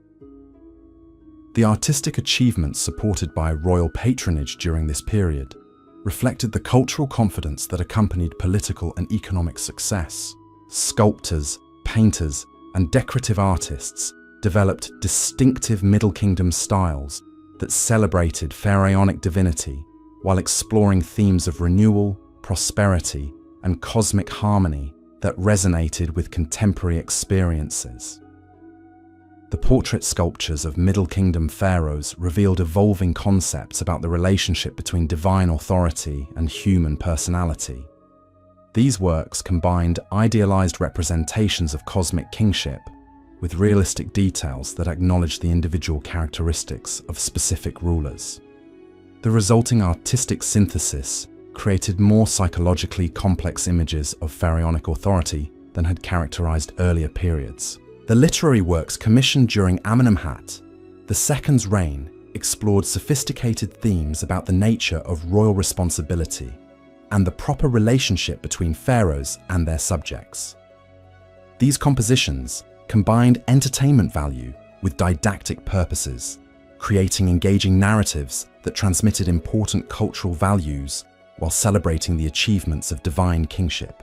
The instructions of Amenemhat, attributed to the founder of the 12th dynasty, exemplified the wisdom literature that flourished during the Middle Kingdom. This text combined practical advice about governance with philosophical reflections on the nature of royal authority and the cosmic responsibilities that divine kingship entailed. Such works created intellectual frameworks that supported pharaonic ideology while encouraging critical thinking about leadership and justice. The religious innovations of the Middle Kingdom period demonstrated the continuing evolution of pharaonic theology in response to changing social and political circumstances. New interpretations of traditional myths acknowledged the spiritual insights that had emerged during the First Intermediate period, while reaffirming the essential cosmic role of divine kingship in maintaining universal order. The democratization of afterlife beliefs that had begun during the First Intermediate period continued under Middle Kingdom pharaohs who recognized that broader popular participation in religious practices strengthened rather than threatened royal authority. Ordinary Egyptians gained access to religious texts and burial practices that had previously been restricted to royal families, creating deeper popular investment in the cosmic order that pharaonic authority represented. This expansion of religious participation required careful management to preserve the exclusive aspects of pharaonic divinity, while acknowledging the legitimate spiritual aspirations of non-royal subjects. Middle Kingdom priests developed sophisticated theological frameworks that distinguished between general human spiritual potential and the unique cosmic responsibilities that belonged exclusively to divine kings. The festival celebrations that characterized Middle Kingdom religious life provided opportunities for direct interaction between pharaohs and their subjects, while reinforcing hierarchical relationships that maintained cosmic order. These public ceremonies combined magnificent displays of royal authority with popular participation that strengthened emotional bonds between divine rulers and devoted followers. The said festival, traditionally celebrated after 30 years of pharaonic rule, became particularly important during the Middle Kingdom as a demonstration of divine renewal that validated continued royal authority. These elaborate celebrations required months of preparation and involved participants from throughout the kingdom in ceremonies that symbolically renewed the pharaoh's cosmic energy while reaffirming popular loyalty to divine kingship. As we drift deeper into the Middle Kingdom's golden age, the whispers of these accomplished pharaohs grow richer with hard-won wisdom about the delicate balance between cosmic authority and earthly responsibility. Their voices carry the confidence of rulers who had successfully restored divine kingship while learning from the challenges that had tested their predecessors, creating governmental systems that would sustain Egyptian civilization through centuries of prosperity and cultural achievement. The pharaohs of the 12th dynasty's later period would continue refining these innovations while facing new challenges that would test the adaptability and resilience of divine kingship in ways that would prepare Egyptian royal institutions for the trials that lay ahead. Their achievements stand as monuments to human wisdom guided by divine inspiration, creating legacies that continue to inspire awe and wonder more than 4,000 years after their earthly reigns concluded. In the gentle embrace of these ancient voices, we find comfort in their eternal presence, their stories weaving through our dreams like golden threads connecting past and present in the timeless tapestry of human aspiration toward divine truth. Let their whispered wisdom guide you toward peaceful rest as we continue our journey through the sacred mysteries of pharaonic Egypt, where mortal ambition and cosmic responsibility dance together in perfect harmony along the eternal banks of the sacred Nile. The reign of Senusret III, beginning around 1878 BCE, would mark the pinnacle of Middle Kingdom pharaonic power and reveal the full potential of divine kingship when guided by exceptional wisdom and unwavering dedication to cosmic responsibility. This remarkable pharaoh embodied everything that centuries of royal evolution had been building toward, combining traditional divine authority with innovative approaches to governance that would establish new standards for pharaonic excellence. From the moment of his coronation, Senusret III demonstrated understanding that true divine kingship required more than ceremonial magnificence or inherited authority. His early reforms targeted the persistent challenge of provincial power that had threatened royal unity since the First Intermediate Period. But his solutions revealed sophisticated political intelligence that transformed potential weaknesses into sources of strength. Rather than simply suppressing regional governors who had accumulated hereditary influence, Senusret III restructured the entire administrative system to create new forms of service that channeled ambitious energies towards supporting rather than competing with pharaonic authority. Provincial positions were transformed from hereditary sinecures into merit-based appointments that required demonstrated competence and unwavering loyalty to divine kingship. The bureaucratic innovations that emerged during his reign created career pathways that enabled talented individuals from diverse backgrounds to achieve positions of responsibility and influence within royal government. These opportunities for advancement based on ability rather than birth created new constituencies of supporters whose personal success depended entirely on the continuation of pharaonic systems that had enabled their rise. Military campaigns conducted under Senusret III's personal leadership revealed dimensions of pharaonic authority that had been dormant since the Old Kingdom's greatest conquerors. His expeditions into Nubia weren't merely territorial acquisitions, but carefully planned demonstrations of divine power that established Egyptian dominance over vast regions while providing practical training for professional armies that would defend the kingdom for generations. The fortification systems constructed during these southern campaigns represented masterpieces of military engineering that combined defensive effectiveness with symbolic statements about the permanence of pharaonic authority. These massive stone strongholds, positioned at strategic points along the Nile, created an integrated network of Egyptian control that extended pharaonic influence hundreds of miles beyond the traditional boundaries of the kingdom. The inscriptions carved into these fortress walls revealed Senusret III's personal involvement in every aspect of military planning and construction oversight. His detailed knowledge of engineering principles, tactical considerations, and logistical requirements demonstrated the comprehensive education that prepared Middle Kingdom pharaohs for their cosmic responsibilities. These weren't distant commanders issuing abstract orders, but hands-on leaders who understood every detail of their operations. The psychological impact of Senusret III's military successes extended far beyond the immediate territories that came under Egyptian control. Reports of pharaonic victories spread throughout the ancient world, establishing Egypt's reputation as the dominant military power while deterring potential enemies who might otherwise have tested Egyptian resolve. This strategic reputation became a defensive asset that protected Egyptian interests through fear as much as actual force. The economic benefits generated through military expansion enabled Senusret III to undertake construction projects that surpassed even the architectural achievements of his accomplished predecessors. His pyramid complex at Dashur incorporated innovative design elements that reflected evolving concepts about pharaonic divinity, while demonstrating the technical capabilities that divine authority could command. The underground chambers of this pyramid revealed sophisticated understanding of both engineering principles and religious symbolism that could only have emerged from the pharaoh's unique position as mediator between earthly and cosmic realms. Complex passages and hidden chambers created sacred spaces for rituals that would ensure the pharaoh's successful transformation from living god to eternal deity. The artistic achievements sponsored during Senusret III's reign established new standards for royal portraiture that would influence Egyptian sculpture for centuries to come.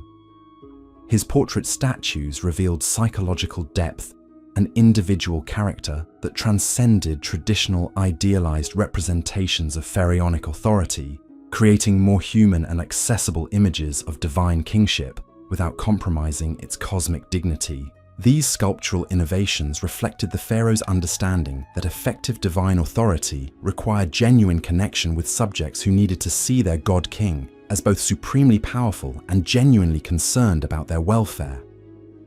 The portraits showed strength tempered by wisdom, authority balanced by compassion, and divine nature expressed through recognizably human features that invited devotion rather than merely demanding submission.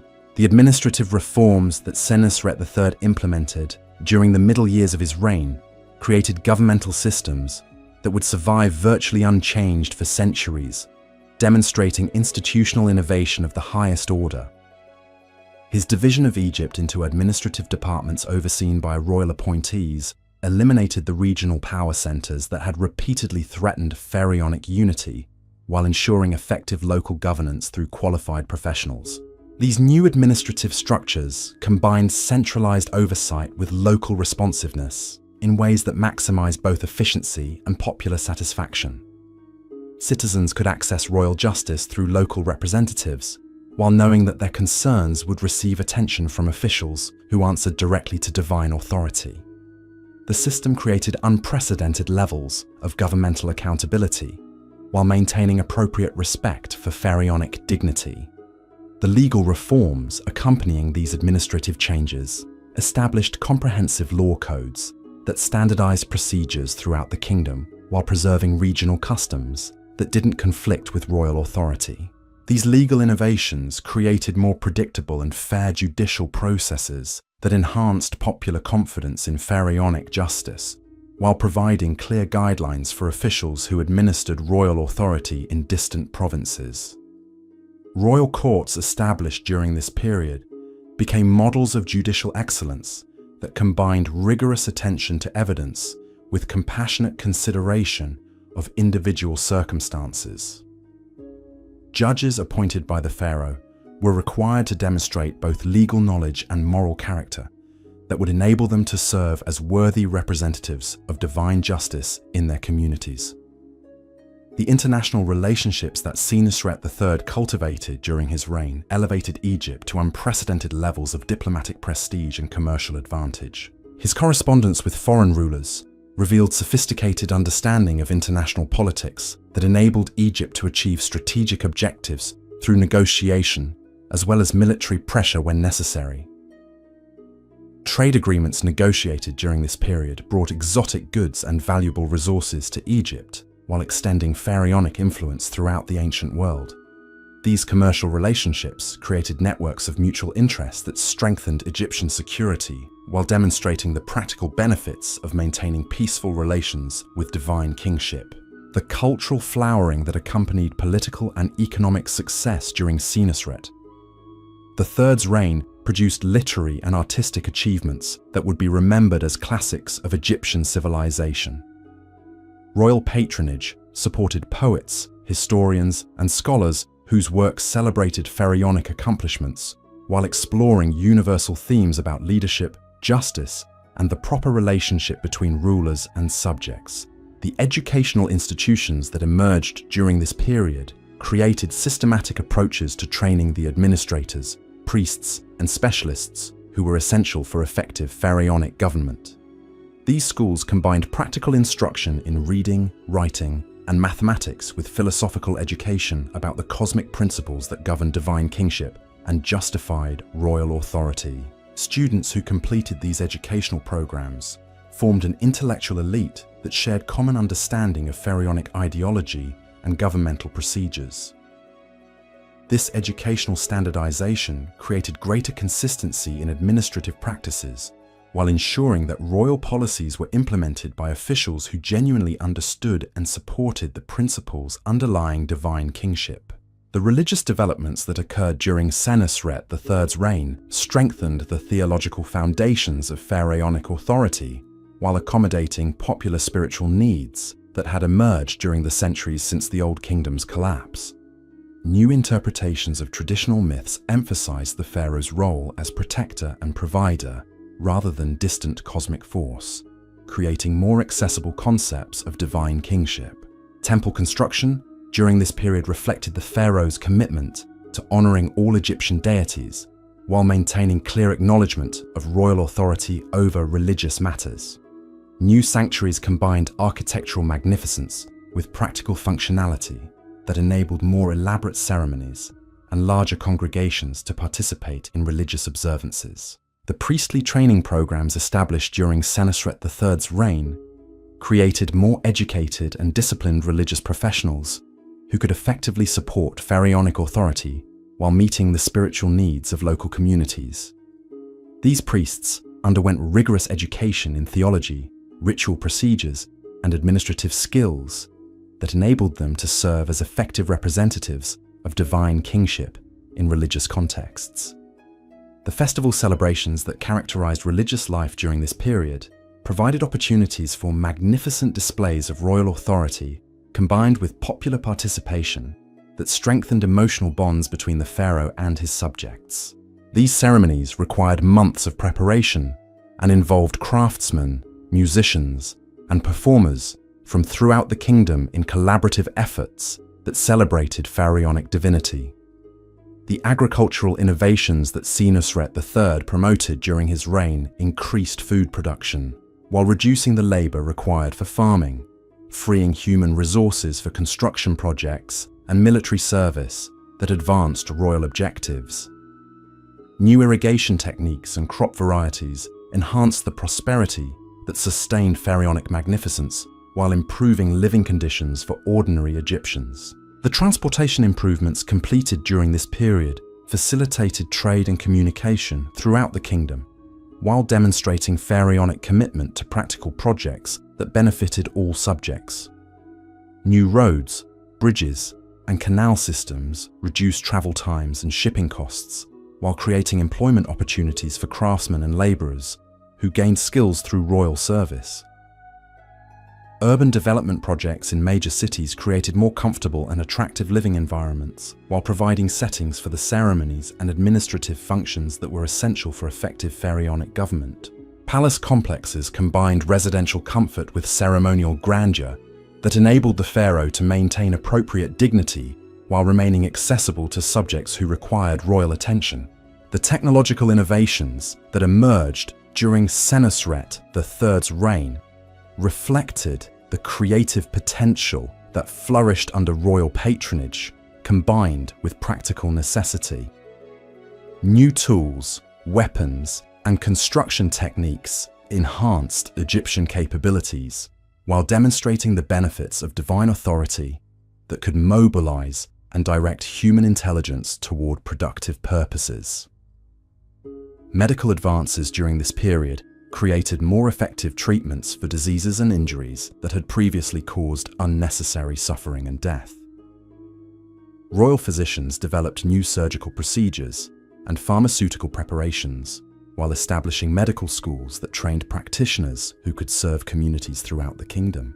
The mathematical and astronomical achievements of Middle Kingdom scholars during this period enhanced Egyptian understanding of natural phenomena while providing practical tools for agricultural planning, architectural design, and navigation that supported pharaonic policies. These intellectual advances were seen as divine wisdom channeled through royal authority rather than secular learning independent of cosmic guidance. The literary masterpieces composed during Senusret III's reign explored themes of heroism, loyalty, and divine justice that celebrated pharaonic achievements while providing entertainment and moral instruction for audiences throughout Egyptian society. These works combined artistic excellence with didactic purposes that strengthened popular support for divine kingship. The legacy of Senusret III's reign extended far beyond his immediate accomplishments to establish precedents and create institutions that would influence Egyptian civilization for centuries to come. His innovations in government, military organization, and cultural development provided foundations that would enable his successors to maintain pharaonic authority through changing circumstances and new challenges. The succession arrangements that he established ensured smooth transition to his heir, while preserving the governmental systems and policy approaches that had produced such remarkable success. His son, Amenemhat III, inherited not only traditional pharaonic authority, but also refined institutions and experienced administrators who could continue the work of divine kingship without disruption. The reign of Amenemhat III, beginning around 1860 BCE, would demonstrate the maturity and stability that Middle Kingdom pharaonic systems had achieved under his father's guidance. His long and prosperous reign would mark the culmination of centuries of royal evolution, creating the most successful expression of divine kingship that Egyptian civilization would ever achieve. The architectural projects that Amenemhat III undertook during his reign reflected both continuity with established traditions and innovations that expressed his personal vision of pharaonic authority. His pyramid complexes at Dashur and Hawara incorporated design elements that demonstrated continuing evolution in royal tomb architecture while maintaining traditional symbolic functions. The Labyrinth, a vast temple complex associated with Amenemhat III's Hawara pyramid, was described by ancient visitors as one of the wonders of the world, surpassing even the Great Pyramid in its complexity and magnificence. This structure combined religious, administrative, and ceremonial functions in ways that demonstrated the comprehensive nature of pharaonic authority over all aspects of Egyptian life. The agricultural policies that Amenemhat III implemented during his reign achieved unprecedented levels of productivity and efficiency that sustained the largest population in Egyptian history while generating surpluses that supported magnificent royal projects. His development of the Fayum region created new agricultural territories that enhanced Egyptian food security while demonstrating pharaonic power to transform natural environments. The irrigation systems constructed during this period represented engineering achievements that rivaled the pyramids in their technical sophistication and practical importance. These hydraulic projects required precise mathematical calculations and coordinated labor efforts that demonstrated the continuing ability of divine kingship to mobilize human resources for beneficial purposes. The international relationships that Amenemhat III maintained during his reign established Egypt as the acknowledged leader of the ancient world, while creating commercial and diplomatic networks that brought prosperity and cultural enrichment to the kingdom. Foreign rulers sought Egyptian alliance and approval, while Egyptian merchants and diplomats carried pharaonic influence throughout the known world. The cultural achievements, supported by royal patronage during this period, created lasting masterpieces that would inspire artists and writers for millennia to come. The sophistication of Middle Kingdom literature, sculpture, and architecture reflected the intellectual vitality that flourished under stable and effective pharaonic government. The administrative efficiency that characterized Amenemhat III's reign created governmental systems that functioned with unprecedented smoothness and effectiveness. His bureaucratic innovations balanced central oversight with local responsiveness, while maintaining the personal connections between pharaoh and subjects that were essential for legitimate authority. The legal systems that operated during this period provided fair and predictable justice that enhanced popular confidence in pharaonic authority while protecting individual rights and promoting social harmony. Royal courts throughout the kingdom administered law with consistency and competence that demonstrated the practical benefits of divine kingship for ordinary Egyptians. The military forces that Amenemhat III maintained during his reign ensured Egyptian security while projecting pharaonic power throughout the ancient world. These professional armies combined traditional Egyptian strengths with tactical innovations that kept Egypt ahead of potential enemies, while providing opportunities for advancement based on merit and loyalty. The economic prosperity that characterized the later Middle Kingdom created living standards that would not be equaled again until modern times. Egyptian society achieved levels of wealth, security, and cultural sophistication that demonstrated the potential of human civilization guided by wise and effective divine authority. The religious developments that occurred during Amenemhat III's reign strengthened popular devotion to pharaonic authority while accommodating diverse spiritual needs throughout the kingdom. Temple construction and religious innovations created more accessible and meaningful religious experiences while maintaining clear acknowledgement of royal supremacy in spiritual matters.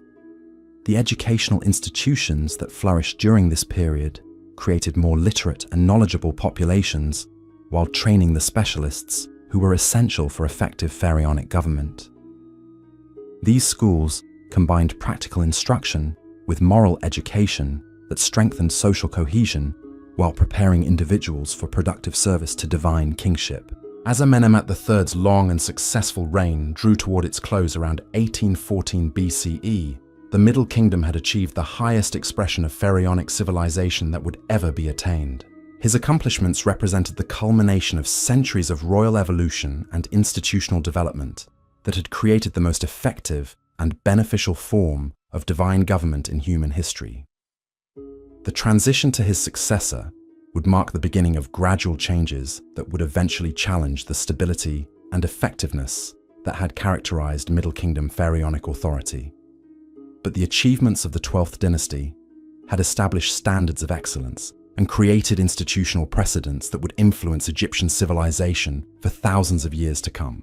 In the gentle darkness of our shared journey, the voices of these accomplished pharaohs whisper their timeless wisdom about the possibilities and responsibilities of divine authority, guided by genuine concern for human welfare. Their achievements remind us that power combined with wisdom and compassion can create wonders that inspire awe and devotion across the centuries. Let these royal voices guide your thoughts toward peaceful rest as we prepare to explore the challenges that would test the resilience of pharaonic institutions during the Second Intermediate Period, when foreign invasion and internal division would again test the adaptability of divine kingship in ways that would reshape Egyptian civilization for centuries to come. The pharaohs of the Middle Kingdom had proven that divine authority could evolve and strengthen through experience while maintaining its essential character as the cosmic foundation of human civilization. Their legacies would endure through all the trials that lay ahead, providing inspiration and guidance for future generations who would work to restore pharaonic greatness in their own times. The gradual decline of the Middle Kingdom's pharaonic splendor began almost imperceptibly during the final years of the 13th dynasty, as the institutional foundations that had sustained divine kingship for nearly 4 centuries began showing subtle signs of strain beneath the weight of their own success. The very prosperity that had marked pharaonic achievement created new challenges that would test the adaptability of royal authority in ways that earlier pharaohs could never have anticipated.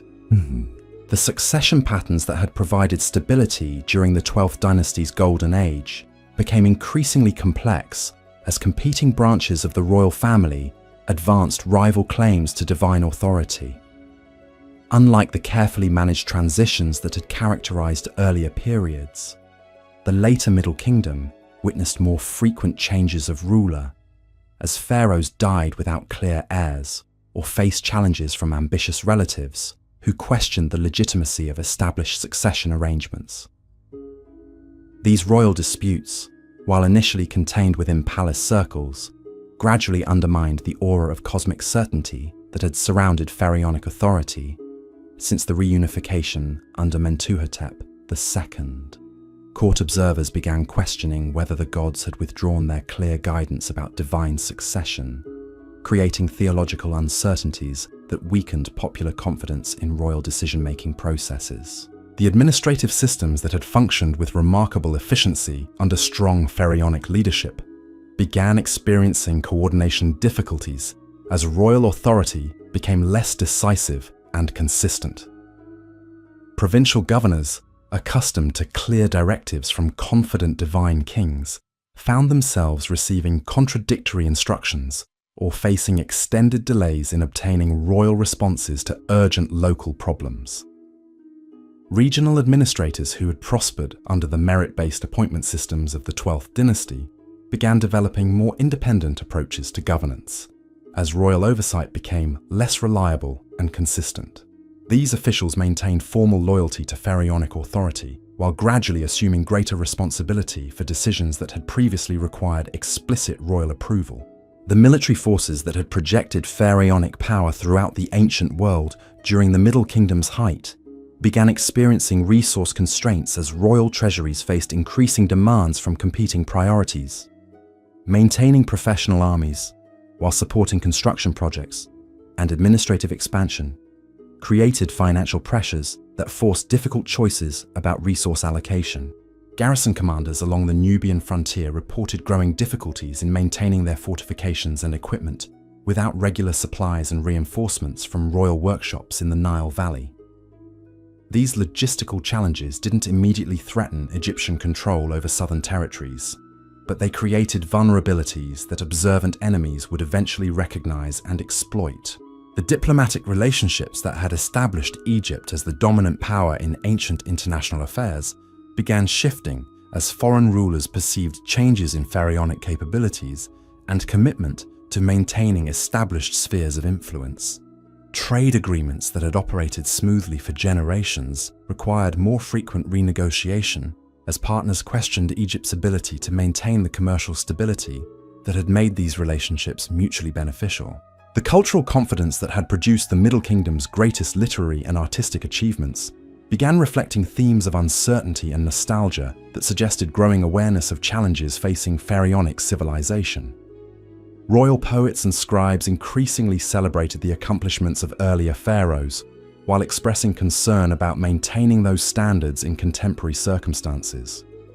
The religious developments of the later Middle Kingdom revealed growing theological complexity as priests throughout the kingdom grappled with questions about divine authority that had seemed settled during the period of stable pharaonic rule. Temple inscriptions began exploring more nuanced concepts about the relationship between cosmic order and earthly governance, suggesting intellectual uncertainty about fundamental principles. Popular religious practices during this period showed increasing emphasis on personal relationships with deities, rather than exclusive reliance on pharaonic mediation between divine and human realms. This democratization of religious experience, while not directly challenging royal authority, created alternative sources of spiritual guidance that reduced dependence on pharaonic interpretation of divine will. The economic systems that had sustained Middle Kingdom prosperity began showing signs of strain as agricultural production faced challenges from changing environmental conditions, while royal expenditures remained at levels established during more prosperous periods. Tax collection became more difficult as regional administrators faced competing demands from local communities and royal requirements. Trade networks that had brought exotic goods and valuable resources to Egypt experienced increasing disruption as political instability in neighboring regions affected commercial relationships that had operated reliably for centuries. These interruptions in international commerce reduced royal revenues, while creating shortages of materials essential for construction projects and ceremonial functions. Urban development projects that had enhanced living conditions throughout the kingdom during the 12th dynasty faced funding constraints that forced postponement or abandonment of planned improvements. These delays affected popular morale while creating visible evidence of declining royal capabilities that undermined confidence in pharaonic authority. The technological innovations that had advanced Egyptian capabilities during the Middle Kingdom's Golden Age continued through royal workshops and educational institutions. But the practical application of new knowledge became more difficult as resources for large-scale projects became increasingly limited. Scientific advances that might have enhanced pharaonic power remained theoretical rather than being implemented through governmental initiatives. Medical facilities established during the height of Middle Kingdom prosperity experienced reduced royal support that affected their ability to serve communities throughout the kingdom. These healthcare reductions had practical consequences for population health, while symbolically representing declining royal commitment to subject welfare that had characterized earlier pharaonic achievements. The educational systems that had trained administrators and specialists for effective pharaonic government continued operating throughout the later Middle Kingdom. But graduates increasingly found limited opportunities for advancement within royal service as bureaucratic positions became less available due to financial constraints and reduced governmental activities. These educational institutions began adapting their curricula to prepare students for careers in regional administration or private commercial enterprises, rather than focusing exclusively on royal service that had provided the primary pathway for advancement during earlier periods. This shift reflected practical recognition of changing opportunities, while gradually reducing the pool of talented individuals committed exclusively to pharaonic objectives. The architectural projects that had demonstrated pharaonic power during the Middle Kingdom's height became smaller in scale and less technically ambitious as royal resources faced competing demands from military, administrative, and ceremonial requirements. Pyramid construction, while continuing, no longer achieved the magnificent proportions that had characterized 12th dynasty monuments.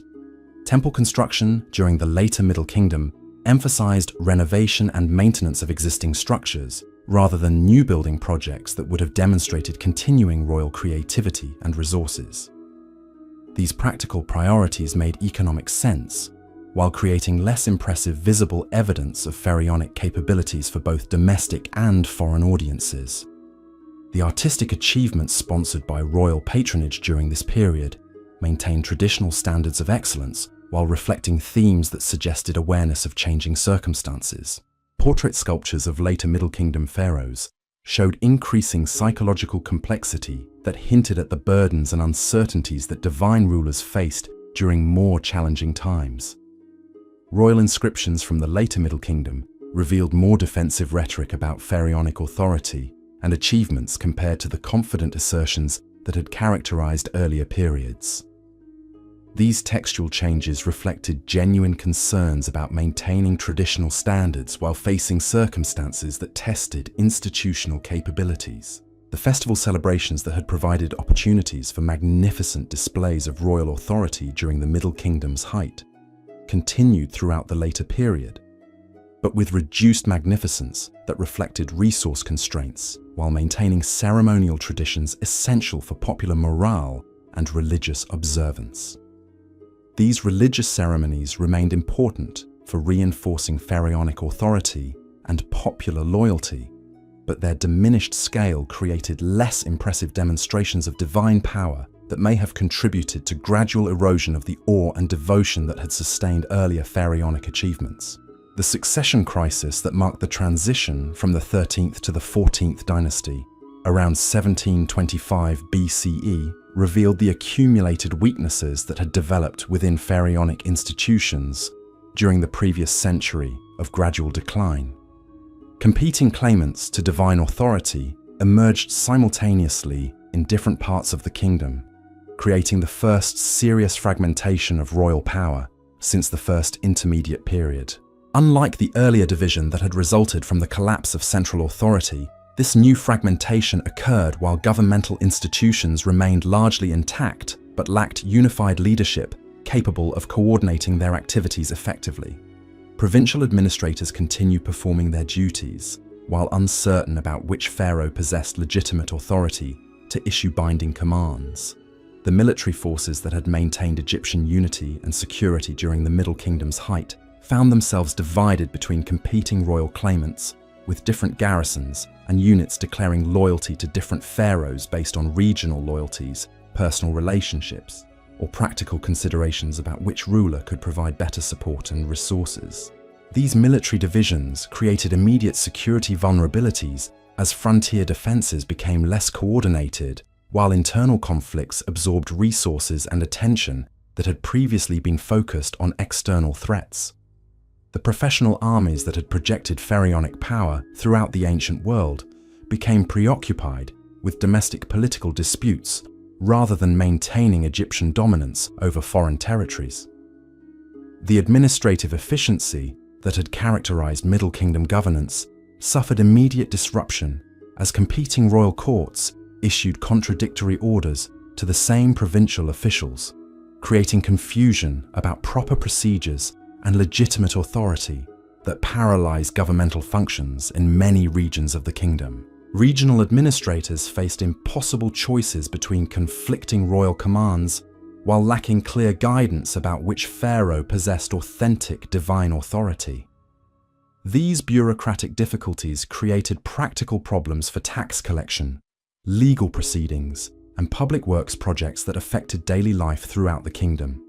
The diplomatic relationships that had established Egypt as the dominant power in ancient international affairs became complicated as foreign rulers questioned which Egyptian pharaoh possessed legitimate authority to negotiate binding agreements. This uncertainty undermined Egyptian credibility while creating opportunities for foreign powers to exploit Egyptian weakness. Trade relationships that had operated smoothly during the unified Middle Kingdom faced disruption as different pharaohs claimed authority over commercial agreements while lacking effective control over the territories and resources necessary to fulfill their obligations to foreign partners. The religious implications of competing pharaohs created unprecedented theological challenges as priests throughout the kingdom grappled with questions about divine authority that had no precedent in Egyptian religious tradition. How could multiple individuals simultaneously possess authentic cosmic kingship without destroying the unity of divine order that pharaonic authority was designed to maintain? Temple communities developed different approaches to these theological problems, with some maintaining strict neutrality, while others declared support for specific royal claimants based on regional loyalties or theological interpretations of contemporary events. These religious divisions reflected and reinforced political fragmentation throughout the kingdom. The popular response to competing pharaohs revealed the sophisticated political understanding that ordinary Egyptians had developed during centuries of effective divine kingship. Rather than accepting abstract claims to royal authority, communities evaluated different pharaohs based on their ability to provide effective governance, military protection, and economic stability. This practical approach to royal legitimacy created opportunities for capable leaders to establish authentic authority through demonstrated competence, rather than genealogical claims or ceremonial credentials alone. The pharaohs who ultimately succeeded in reunifying the kingdom would be those who could prove their divine nature through effective service to their subjects' welfare. The economic disruption caused by political fragmentation affected all aspects of Egyptian society as trade routes became less secure, tax collection became irregular, and construction projects faced funding uncertainties. These practical problems created immediate hardships, while undermining confidence in Pharaonic authorities' ability to maintain the prosperity that had characterized the Middle Kingdom's Golden Age. Agricultural production, while continuing under local management, faced coordination difficulties as irrigation systems required maintenance that crossed regional boundaries controlled by competing pharaohs. These technical challenges created crop failures and food shortages that affected population health, while demonstrating the practical importance of unified pharaonic authority. The cultural achievements that had flourished under stable pharaonic patronage faced immediate challenges as royal courts competed for limited resources, while artists, writers, and scholars struggled to maintain their work without reliable support from increasingly impoverished treasuries. Educational institutions, established during the Middle Kingdom's height, continued operating throughout the period of fragmentation, but with reduced resources and uncertain prospects for their graduates, who faced limited opportunities for advancement within competing royal administrations that lacked the resources to maintain traditional governmental structures. The technological innovations that had advanced Egyptian capabilities during the Middle Kingdom continued through individual workshops and private initiatives, but without the coordinated royal support that had enabled large-scale implementation of new techniques and discoveries during more prosperous periods. Medical facilities throughout the kingdom faced resource constraints that affected their ability to serve local communities, while maintaining the training programs that had produced skilled physicians during the height of pharaonic prosperity. The architectural projects that had demonstrated pharaonic power during the Middle Kingdom were abandoned or postponed as competing royal courts lacked the resources necessary for major construction, while facing more immediate military and administrative priorities. The artistic traditions that had flourished under royal patronage continued through regional workshops that maintained traditional techniques while adapting to reduced resources and uncertain markets for their products. The military fortifications that had protected Egyptian frontiers during the Middle Kingdom faced maintenance difficulties as competing pharaohs struggled to coordinate defensive activities, while their resources were absorbed by internal conflicts rather than external security requirements. The diplomatic correspondence that had maintained Egyptian international relationships became confused as foreign rulers received contradictory messages from competing Egyptian courts, undermining the credibility and effectiveness that had characterized pharaonic foreign policy during the unified Middle Kingdom. As the 14th century BCE progressed, these accumulated challenges created conditions that would make Egypt vulnerable to the most serious external threat that pharaonic civilization had ever faced. The arrival of the Hyksos, foreign rulers who would establish their own dynasty in northern Egypt, would test the resilience and adaptability of divine kingship in ways that would ultimately lead to its renewal and transformation. The second intermediate period that was beginning would witness both the greatest challenges to pharaonic authority and the remarkable recovery that would establish the new kingdom as the most powerful expression of divine kingship in Egyptian history. The lessons learned during this period of trial would strengthen rather than weaken the fundamental principles of pharaonic rule. Yet even as political authority fragmented and external enemies threatened the very survival of Egyptian civilization, the essential concept of pharaonic divinity survived these challenges through the devotion of subjects who maintained their faith in divine kingship, even when its earthly representatives failed to provide effective governance. The priests who continued performing ancient rituals, the scribes who preserved sacred texts, the artists who maintained traditional techniques, and the ordinary Egyptians who remembered the prosperity and security that pharaonic authority had provided during better times, all contributed to preserving the institutional memory and cultural foundations that would enable the eventual restoration of divine kingship. In the gathering darkness of political fragmentation and foreign threat, the eternal principles of pharaonic authority waited like banked coals beneath ashes, ready to burst into renewed flame when circumstances and leadership aligned to restore the cosmic order that had sustained Egyptian civilization for over a millennium. These voices from Egypt's age of testing whisper their enduring wisdom about resilience, adaptation, and the eternal power of sacred principles to survive even the most challenging circumstances, preparing us for the remarkable renaissance that would emerge from apparent defeat to create Pharaonic authority's most glorious expression in the New Kingdom's golden age. The darkness that had settled over the fragmented kingdom would prove to be not an ending, but a chrysalis from which Pharaonic authority would emerge transformed and more powerful than ever before. As we drift deeper into this ancient twilight, let us witness how the sacred flame of divine kingship, though dimmed by foreign conquest and internal division, continued burning in the hearts of those who remembered what Egypt had been and dreamed of what it might become again. The Hyksos invasion of northern Egypt, around 1650 BCE, represented the first successful foreign conquest of Pharaonic territory since the unification under Menes nearly 15 centuries earlier. These Asiatic rulers, whose very name meant rulers of foreign lands, brought with them military technologies and tactical innovations that had overwhelmed the divided Egyptian forces, still fighting with weapons and strategies that had served their ancestors during the Middle Kingdom's golden age. The horse-drawn chariots that thundered across the delta battlefields struck terror into Egyptian hearts that had never witnessed such swift and coordinated military formations. The composite bows that Hyksos archers wielded could pierce armor and strike targets at distances that rendered traditional Egyptian tactics obsolete.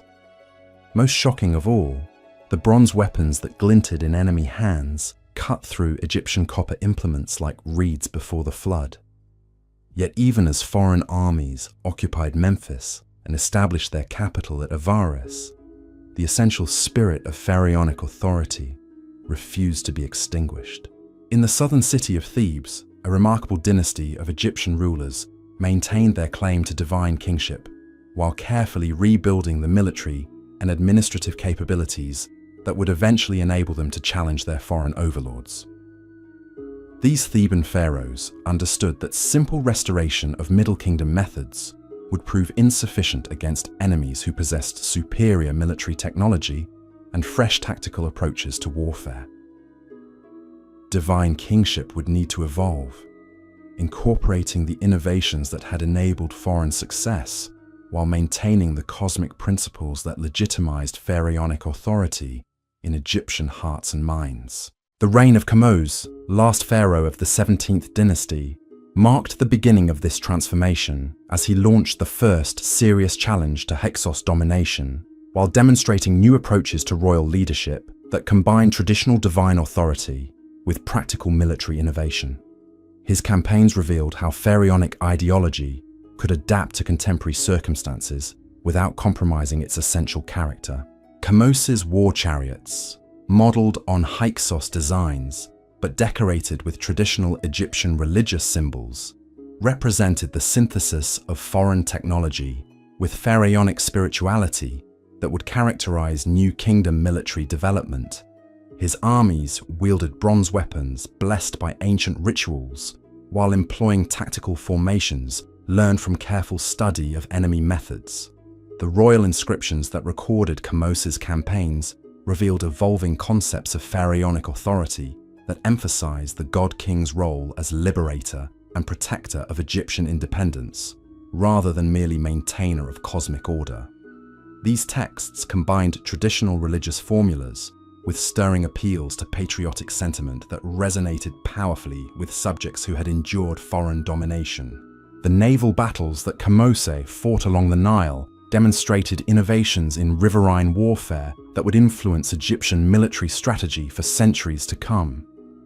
His war galleys incorporated design improvements that enhanced speed and maneuverability, while maintaining the ceremonial dignity appropriate for vessels carrying divine authority into combat. The siege techniques that his forces developed during campaigns against Hyksos strongholds revealed sophisticated understanding of military engineering that combined traditional Egyptian construction knowledge with tactical innovations learned from foreign opponents. These capabilities would prove essential for the comprehensive conquest campaigns that his successors would undertake. The diplomatic initiatives that Kamose pursued during his reign established new patterns of international relationship that recognized Egypt's reduced circumstances while laying foundations for future expansion once pharaonic power had been fully restored. His correspondence with foreign rulers revealed pragmatic approaches to alliance building that would characterize New Kingdom foreign policy. The administrative reforms that Kamose implemented in territories liberated from Hyksos control demonstrated evolved approaches to royal governance that incorporated lessons learned during the Second Intermediate Period, while maintaining traditional pharaonic principles. His appointment procedures emphasized military competence and proven loyalty rather than hereditary claims or regional connections. The religious innovations that emerged during Kamose's reign strengthened popular devotion to pharaonic authority while incorporating spiritual insights that had developed during the period of foreign domination. Temple ceremonies emphasized themes of liberation and renewal that connected contemporary struggles with eternal cosmic patterns. The artistic achievements sponsored during this period reflected the cultural renaissance that accompanied political and military renewal under restored pharaonic leadership. Royal workshops developed new styles that combined traditional Egyptian motifs with design elements adapted from foreign influences, creating distinctive expressions of evolved divine kingship. The economic policies that Kamose implemented during his reign balanced immediate military requirements with long-term developmental goals that would sustain pharaonic power after the successful completion of liberation campaigns. His resource allocation decisions demonstrated sophisticated understanding of the relationship between military success and governmental stability.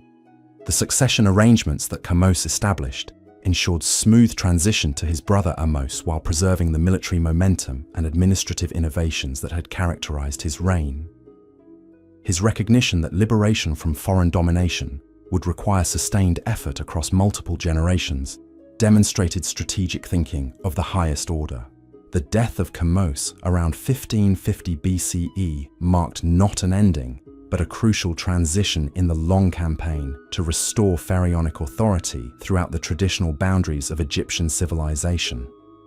His achievements had proven that divine kingship could adapt to contemporary challenges while maintaining its essential character as the cosmic foundation of legitimate government.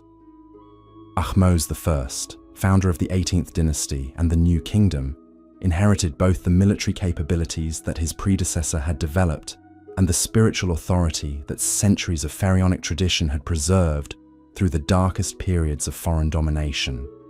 His reign would demonstrate the full potential of evolved divine kingship when guided by exceptional leadership and supported by devoted subjects. The final campaigns against Hyksos strongholds that marked the early years of Ahmose's reign revealed military capabilities that surpassed anything achieved by previous pharaohs. His armies combined traditional Egyptian strengths with technological innovations and tactical sophistication that enabled them to defeat enemies who had previously seemed invincible. The siege of Avaris, the Hyksos capital, became a legendary demonstration of pharaonic determination and divine favor as Ahmose's forces overcame elaborate fortifications through combinations of military engineering, psychological warfare, and sustained assault that wore down enemy resistance over months of careful preparation and execution. The naval operations that complemented these land campaigns demonstrated pharaonic mastery of riverine warfare that would enable future expansion into territories accessible through Nile navigation. Egyptian war fleets developed during this period established patterns of naval organization and tactical doctrine that would support imperial expansion for centuries. The diplomatic negotiations that concluded the Hyksos Wars revealed Ahmose's sophisticated understanding of international relations as he crafted agreements that eliminated foreign threats while establishing precedents for Egyptian dominance over neighboring territories. These settlements created foundations for the imperial expansion that would characterize the New Kingdom. The administrative systems that Ahmose established throughout liberated territories combined traditional pharaonic governance with innovations learned during the struggle for independence. His appointment of military commanders to provincial positions created new forms of regional administration that balanced central authority with local expertise. The military reforms that emerged from the liberation campaigns created professional armed forces that surpassed anything previously achieved in Egyptian history. Standing armies, permanent officer corps, and specialized military schools established during Ahmose's reign provided foundations for the imperial expansion that would follow. The religious celebrations that marked the successful completion of liberation campaigns reinforced pharaonic divine authority, while incorporating themes of renewal and triumph that resonated throughout Egyptian society. Temple ceremonies emphasized the pharaoh's role as champion of cosmic order against forces of chaos and foreign domination. The construction projects that Ahmose initiated during the later years of his reign demonstrated restored pharaonic capabilities while providing employment and training opportunities for subjects who had endured the hardships of foreign occupation and civil conflict. These building programs symbolized national renewal under divine leadership. The educational initiatives that accompanied political and military restoration created new approaches to training administrators and specialists who would serve expanded pharaonic government.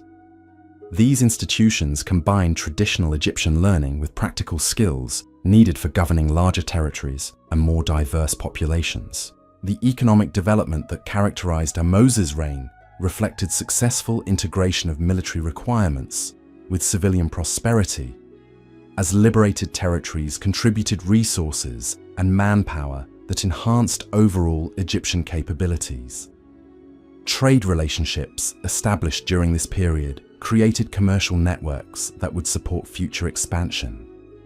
The cultural flowering that accompanied restoration of unified pharaonic authority produced literary and artistic achievements that celebrated liberation while exploring themes of renewal and divine favor that would influence Egyptian thought for generations.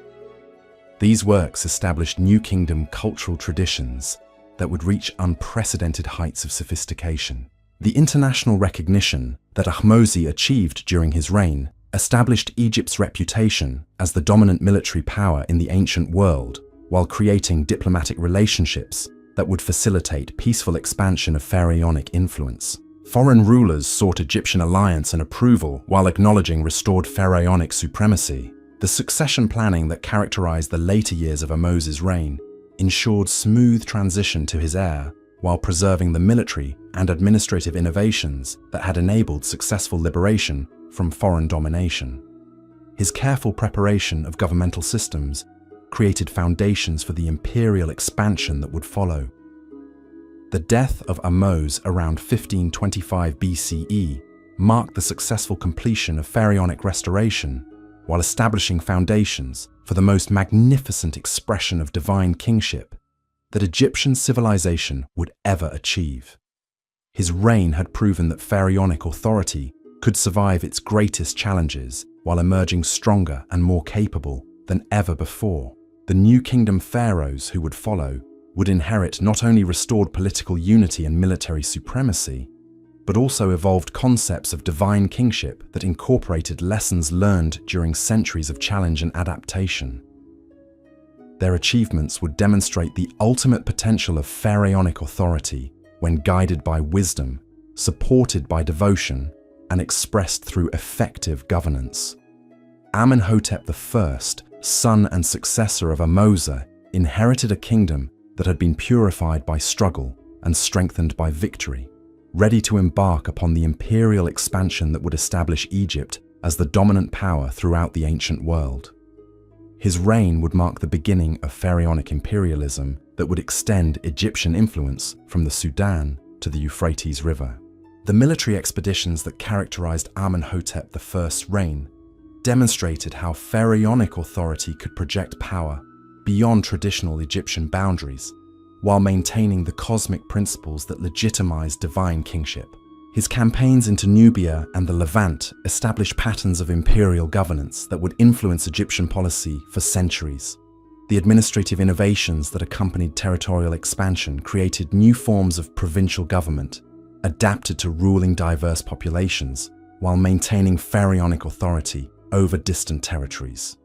These systems balanced local autonomy with central oversight in ways that preserved imperial unity while accommodating cultural diversity. The architectural achievements of Amenhotep. The first's reign reflected restored pharaonic capabilities, while introducing design innovations that would characterize New Kingdom royal monuments. His construction projects demonstrated divine authority through magnificent scale, while incorporating practical improvements that enhanced governmental effectiveness. The religious developments that occurred during this period strengthened pharaonic divine authority, while adapting traditional ceremonies to celebrate imperial expansion and military victory. Temple construction and ritual innovations created more elaborate expressions of royal cosmic responsibility, while maintaining essential theological principles. The economic prosperity that characterized Amenhotep. The first's reign reflected successful integration of imperial expansion with domestic development, as conquered territories contributed tribute and resources that enhanced Egyptian wealth while providing opportunities for advancement through military and administrative service. The cultural achievements supported by imperial prosperity created new expressions of pharaonic ideology that celebrated divine kingship's role in establishing Egyptian dominance over the known world. Literary works, artistic masterpieces, and scholarly achievements during this period established intellectual traditions that would influence Egyptian thought throughout the New Kingdom. The diplomatic relationships that Amenhotep I established with foreign powers created networks of alliance and tribute that extended pharaonic influence through peaceful means while maintaining military capabilities necessary for defending imperial interests. These international connections brought exotic goods and cultural influences that enriched Egyptian civilization. The technological innovations that emerged during this period enhanced Egyptian military and administrative capabilities, while demonstrating the practical benefits of imperial expansion for advancing human knowledge and technical achievement. Royal workshops developed new methods and materials that supported both military requirements and civilian prosperity. The educational institutions that flourished during Amenhotep I's reign trained administrators and specialists needed for governing expanded territories, while preserving traditional Egyptian learning that provided intellectual foundations for imperial ideology. These schools created more educated populations while maintaining cultural continuity. The legal systems that governed imperial territories balanced traditional Egyptian law with local customs in ways that maintained pharaonic authority while accommodating diverse legal traditions. These judicial innovations created more effective governance while demonstrating the flexibility and wisdom of divine kingship. The succession arrangements that concluded Amenhotep I's reign ensured smooth transition to his heir while preserving the imperial momentum and administrative innovations that had characterized his rule. His careful preparation created foundations for the even greater achievements that would mark the height of New Kingdom power. As we drift through these chronicles of renewal and expansion, the voices of these triumphant pharaohs whisper their eternal wisdom about resilience, adaptation, and the enduring power of divine authority, guided by genuine wisdom and unwavering commitment to cosmic responsibility. Their achievements remind us that even the greatest challenges can become opportunities for growth and transformation when met with courage, intelligence, and faith in eternal principles. The restoration of pharaonic authority from the ashes of foreign domination stands as one of history's most remarkable examples of institutional resilience and cultural renewal. The pharaohs who accomplished this resurrection demonstrated that divine kingship, properly understood and skillfully implemented, could adapt to any challenge while maintaining its essential character as the cosmic foundation of human civilization. In the gentle embrace of these ancient voices, we find comfort in their eternal presence, and inspiration in their timeless achievements. Let their whispered wisdom guide your thoughts toward peaceful rest as we continue our journey through the sacred mysteries of Pharaonic Egypt, where divine authority and human aspiration dance together in perfect harmony along the eternal banks of the sacred Nile. The golden age that was dawning would surpass even the greatest achievements of earlier periods, proving that Pharaonic civilization could not only survive its greatest trials, but emerge from them stronger, wiser, and more magnificent than ever before. The voices of these god kings echo through the centuries, carrying their eternal message of hope, renewal, and the boundless potential of human civilization, guided by divine wisdom and cosmic truth. The reign of Thutmose I, ascending to divine authority around 1504 BCE, would herald an unprecedented expansion of pharaonic power that transformed Egypt from a regional kingdom into the ancient world's first true empire. His campaigns would carry Egyptian influence deeper into foreign territories than any previous pharaoh had imagined possible, while establishing administrative systems capable of governing diverse populations across vast distances under unified divine authority. The military innovations that characterized Thutmose I's early campaigns revealed how centuries of struggle had refined Egyptian warfare into an art form of devastating effectiveness. His armies moved with coordination and precision that reflected not merely tactical training, but spiritual discipline that transformed individual soldiers into instruments of divine will. Each regiment marched under standards bearing sacred symbols that connected their earthly service to cosmic purposes that elevated military action into religious observance. The chariot formations that thundered across foreign battlefields during these campaigns represented the perfect synthesis of technological innovation with pharaonic spirituality. These war machines, crafted in royal workshops by artisans who understood both engineering principles and religious symbolism, carried riders who viewed themselves as extensions of divine authority rather than mere warriors seeking conquest for personal glory. The composite bows that Egyptian archers wielded during Thutmose I's expeditions incorporated design improvements that enhanced both range and accuracy while maintaining the ceremonial beauty appropriate for weapons serving divine purposes. Each arrow released from these instruments was understood to carry pharaonic will toward its target, making archery itself a form of prayer in motion. The siege engines that reduced foreign fortifications during these campaigns demonstrated sophisticated understanding of both mechanical principles and psychological warfare. These devices were constructed not merely to breach walls, but to inspire awe and terror that would encourage swift surrender rather than prolonged resistance. The very sight of pharaonic siege equipment often proved sufficient to convince enemies that resistance was futile. The naval expeditions that accompanied land campaigns during Thutmose I's reign established Egyptian dominance over waterways that had never before witnessed pharaonic authority. War galleys constructed specifically for these operations combined speed and maneuverability with the ceremonial magnificence necessary for vessels carrying divine kingship into foreign territories. The diplomatic protocols that emerged during these imperial campaigns created new frameworks for international relations based on Egyptian supremacy while accommodating the practical realities of governing distant territories. Thutmose I's representatives negotiated agreements that acknowledged pharaonic cosmic authority while providing local rulers with face-saving arrangements that enabled cooperation without complete humiliation. The administrative systems established in conquered territories during this period represented remarkable innovations in imperial governance that balanced central authority with local autonomy.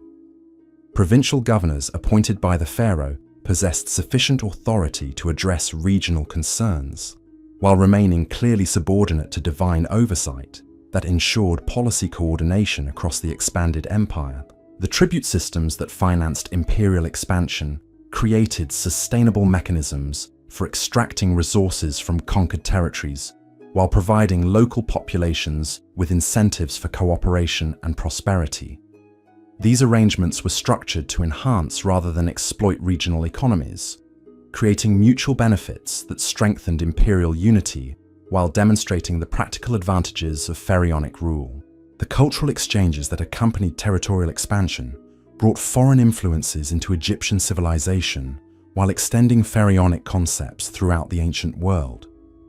These interactions enriched both Egyptian and foreign traditions, while establishing Egypt as the acknowledged center of learning and sophistication that attracted scholars and artists from distant lands. The religious innovations that emerged during Thutmose I's reign adapted traditional pharaonic theology to accommodate imperial responsibilities while maintaining the essential cosmic principles that legitimize divine authority. Temple ceremonies incorporated prayers for imperial success while acknowledging the spiritual challenges of governing diverse populations with different religious traditions. The architectural achievements that marked this period reflected both restored pharaonic capabilities and imperial ambitions that required more magnificent expressions of divine authority. Construction projects during Thutmose I's reign established new standards for royal monuments, while demonstrating the wealth and resources that successful imperial expansion had brought to Egyptian treasuries. The Karnak temple complex received unprecedented attention during this period as Thutmose I commissioned additions that would transform it into the most magnificent religious center in the ancient world. These construction projects served both spiritual and political purposes, creating sacred spaces for imperial ceremonies while demonstrating pharaonic power to subjects and foreign visitors alike. The obelisks that Thutmose I erected throughout his realm carried hieroglyphic inscriptions that proclaimed pharaonic achievements while establishing permanent markers of Egyptian authority in conquered territories. These granite monuments, quarried in distant Aswan and transported hundreds of miles through engineering marvels, demonstrated capabilities that seemed almost supernatural to ancient observers. As these ancient voices fade into the eternal silence of the sacred valley, their whispered wisdom settles like desert sand upon our weary souls. Through 1,000 years of divine kingship, we have witnessed the immortal dance between mortal ambition and cosmic responsibility, where God-kings shaped not merely earthly kingdoms, but the very foundations of human civilization itself. Let their timeless legacy of wisdom, courage, and unwavering devotion to cosmic order guide you now into peaceful dreams, where the golden sands of ancient Egypt embrace you with the eternal promise that some truths transcend even time itself.